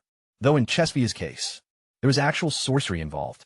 Alina, meanwhile, was apparently just intelligent, and that alone was enough to terrify everyone. This world, man. Seriously, this world. On the trip back, I found myself envying the Gaze forces. All those troops, all that raw power. Man, if I commanded 1,000 heavy cavalry, I wouldn't even need a cooperative. I'd just gallop around looking intimidating, and people would hand over whatever I wanted, issue bonds, and build infrastructure. Become the ultimate regional warlord developer. But time for a reality check. Frosthold's entire guard force was just 40 guys. 40 dudes, and even that was kinda stretching our food supply to the absolute limit. I couldn't just take more men away from farming and logging, without the whole economy straight up collapsing, until we could actually feed ourselves properly. Having a real army was nothing but a fantasy. For now, I'd just have to leverage Gacy's terrifying reputation and wave it around like a borrowed flag, A fox wearing a tiger's skin. Classic strategy, looks super dignified. Totally not embarrassing at all. Next stop, everyone else. I spent the next week stuck inside a carriage, and I'm pretty sure my spine is now permanently bent. Like the letter S. Silver Creek territory was easy, though. They're a royal territory, and like me, they haven't picked sides in the succession war yet. Plus, their lord was genuinely hyped about getting better roads to export his farm products and stuff. The moment I mentioned BlackRock had already signed on, he practically lunged across the table to shake my hand. If Gacy's in, then I'm in. Man, nothing motivates agreement quite like knowing your scary neighbor already said yes. Stonebridge and Grey Marsh were a lot harder, since both fall right under the Western Duke's sphere of influence. The same Duke who supports Prince 1 against Princess Syria. Talking to them felt like dancing on a minefield. While juggling knives, I had to make my pitch entirely about economics. Zero politics. This is strictly about trade routes. And not thrones. This is about your crops reaching markets. And has nothing to do with who sits in the capital. I basically had to deploy every single persuasion skill I learned from 6 years of managing heroes. Social dynamics. I kept dropping BlackRock and Silver Creek into the conversation, telling them they're already on board and this ship is about to sail. Do you really want to be the sole region left out of the highway system, watching everyone around you get rich? FOMO, fear of missing out, works like a charm anywhere, in any century. Ultimately, both regions signed on, though kind of warily, including a bunch of "we retain our rights" legal jargon. But hey, they locked in 5 territories, 5 rulers forming a partnership, all pledging to combine their assets for a unified transit system. Frosthold supplies the fuel and building expertise. BlackRock handles the masonry and armed guards. Silver Creek provides capital and manpower. Stone, Bridge, and Grey Marsh pitch in whatever they can manage. The paths get paved, the tariffs get gathered, and revenues are divided by everyone's stake. And the layout for the route? Totalimine. Every single ruler took one look at my drafts, with all the gradient indicators, incline metrics, understructure requirements, and runoff setups, and just went completely silent. They couldn't even conceptualize a design this detailed, much less pitch any tweaks. One noble literally remarked, "I always thought a road was just packed earth." Not a chance, sir. Highways require real science, and you happen to be facing the sole person with a civil engineering degree on this continent. The sweetest part? I fixed my biggest headache without shelling out a single extra piece of gold. See, if Frosthold tried to pave a path to the commerce hubs, solo, the sheer land clearance costs, and transit fees for crossing foreign borders. Gonna have ruined me financially a dozen times over. But now, the very realms I would have been paying to cross teamed up with me, working together on the highway. The hurdle turned out to be the fix. That right there, folks, is what goes down when a basic site laborer winds up getting a baron's rank, plus 6 full years of managing people. You don't put up walls between neighbors. You clear paths, and then you charge everyone a fee to pass through. The blanket baron turned diplomat, builder, and now the local economic mastermind. My old mentor would probably cry, though whether it's from pride or just shock, I honestly couldn't tell you. Walter headed back into that slaughter cave, this time with the right equipment. The toughest leather gear we could piece together, blades, and sturdy oil-fueled torches. A proper mission, not that hole. Let's wing it and pray nobody gets killed vibe. From before, oddly enough, the place was totally bare. Just dead beast bones, gnawed on prey remnants, and a stench so horrific, it could basically pass for a bioweapon. But there were no hidden tunnels, no glowing rocks, and no weird power supply. It was just a mundane cavern that happened to hold hellish monsters. I was starting to think we'd hit a wall, but then a sharp-eyed guard spotted something. Tucked away in a heap of bones, a glass flask. See, around here, transparent glass is pricey. High-end stuff. Tracking down a luxury vial in some remote, creature-filled pit is like spotting a designer purse sitting in a gutter. It makes 0 sense. Walter brought it back, swaddled in fabric like it was some sacred artifact. Inside sat half a container of dense, luminous green fluid. And when I tell you it glowed, I mean it. The goop was swirling sluggishly behind the glass, as if it were living and pondering stuff. A glass bottle inside some beast lair out in the sticks. I raised it up against the light. This isn't normal, so I took it straight over to Chesvia. She took a single glance and let out a sigh. Honestly, the heaviest sigh I've ever heard from anyone. Sir, I'm your Minister of Agriculture, and occasionally your emergency surgeon. Now you're asking me to act like a chemist? I don't even have the proper gear, and I'm definitely not trained to analyze mystery sludge. I deal with plants. Well, I trust your gut. My gut tells me this container is super creepy, and I kind of don't want to handle it. Even so, she took it anyway, because, that's just how Chesvia is. She'll grumble, but she gets things done. I'll try out a few botanical reagent tests and observe how it affects minor organisms. Just don't count on miracles. She turned to go, paused right by the doorway, and, without turning around, said something that caught me completely off guard. Get some more fields ready, sir. By next year, I want to see Frosthold, completely encircled by golden wheat fields. Golden fields of wheat surrounding Frosthold, a place that was nothing but bleak, gray death. When I first arrived, I couldn't stop myself from grinning. Just a really warm, silly smile. It's a deal. I'm going to be looking forward to that day. I think she gave a soft chuckle, and then she left. That vision lingered in my mind all day. Frosthold surrounded by golden wheat.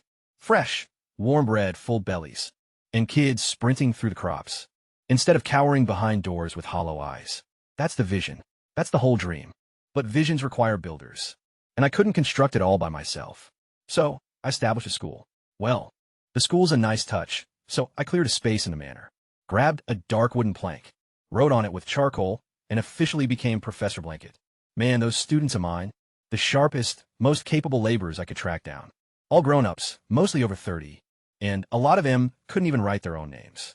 I taught him the whole deal from construction safety to concrete mixing ratios and how levers work, plus how pulleys multiply force, and how to read my blueprints. Think it was easy, huh? Imagine explaining load-bearing concepts to folks who've never actually seen a building taller than a single story. Just try teaching measurements to guys who still count on their fingers. Imagine showing someone a cross-section diagram when they've never seen a blueprint in their life. See this line? It represents the wall from the side. Why is the wall so flat, sir? It's not actually flat. It's just a drawing of. But walls aren't flat on paper. Walls are thick. They're made of mud. Yes, but in this sketch, is this like magic paper that makes walls flat? Every single day. But you know what? Not once did I get annoyed with them, because it really wasn't their fault. These folks didn't choose to be uneducated. Nobody had ever offered an education. Knowledge in this world is pricier than food. These weather-beaten, calloused, worn-out adults were sitting in my classroom, giving it a shot, squinting at unfamiliar lines, clutching charcoal sticks with hands made for heavy axes, focusing so hard their brows completely furrowed. They deserve better. They all deserve so much better. Watching them fight through it, I made a promise to myself.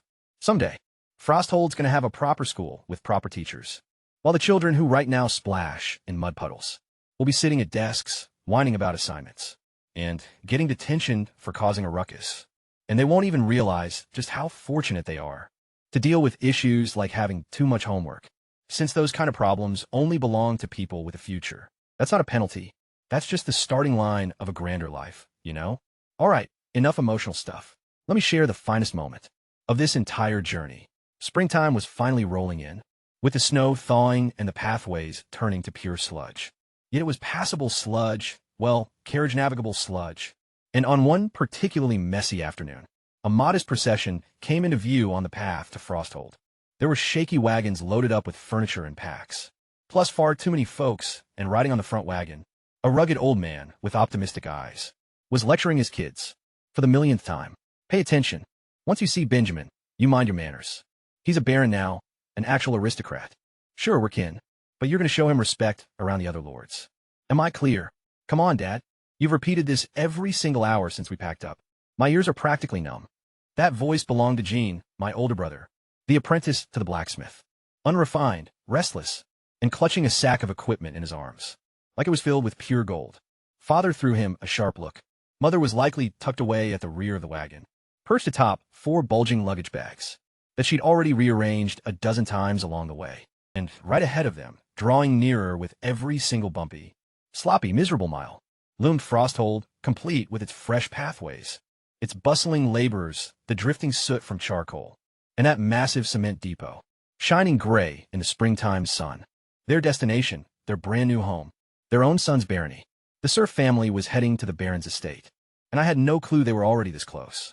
I was likely sitting in my classroom, sketching out designs for wall thickness. Meanwhile, my whole family was bumping toward me, in a wagon packed with hope and second-hand furniture. Dad was looking to see some fields, and I had hundreds of acres ready for him. Jean wanted to craft some swords, and my economy was desperately hurting for a blacksmith. Mom wanted to make sure I was eating right, though I literally make all my own food, so she's definitely going to have thoughts on that. The Blackwood family reunion was just about to happen, and this frozen wasteland was finally going to feel a whole lot more like home. But I should probably tidy up the manor, whip up a nice meal, and figure out where everyone's going to crash. Oh no. Oh no. No, no. I don't have enough bedrooms. The Baron of Frosthold, regional co-op architect, concrete pioneer, slayer of monsters, an absolute blanket legend, who completely forgot to prepare spare rooms for his own folks. It's totally fine. Everything's just fine.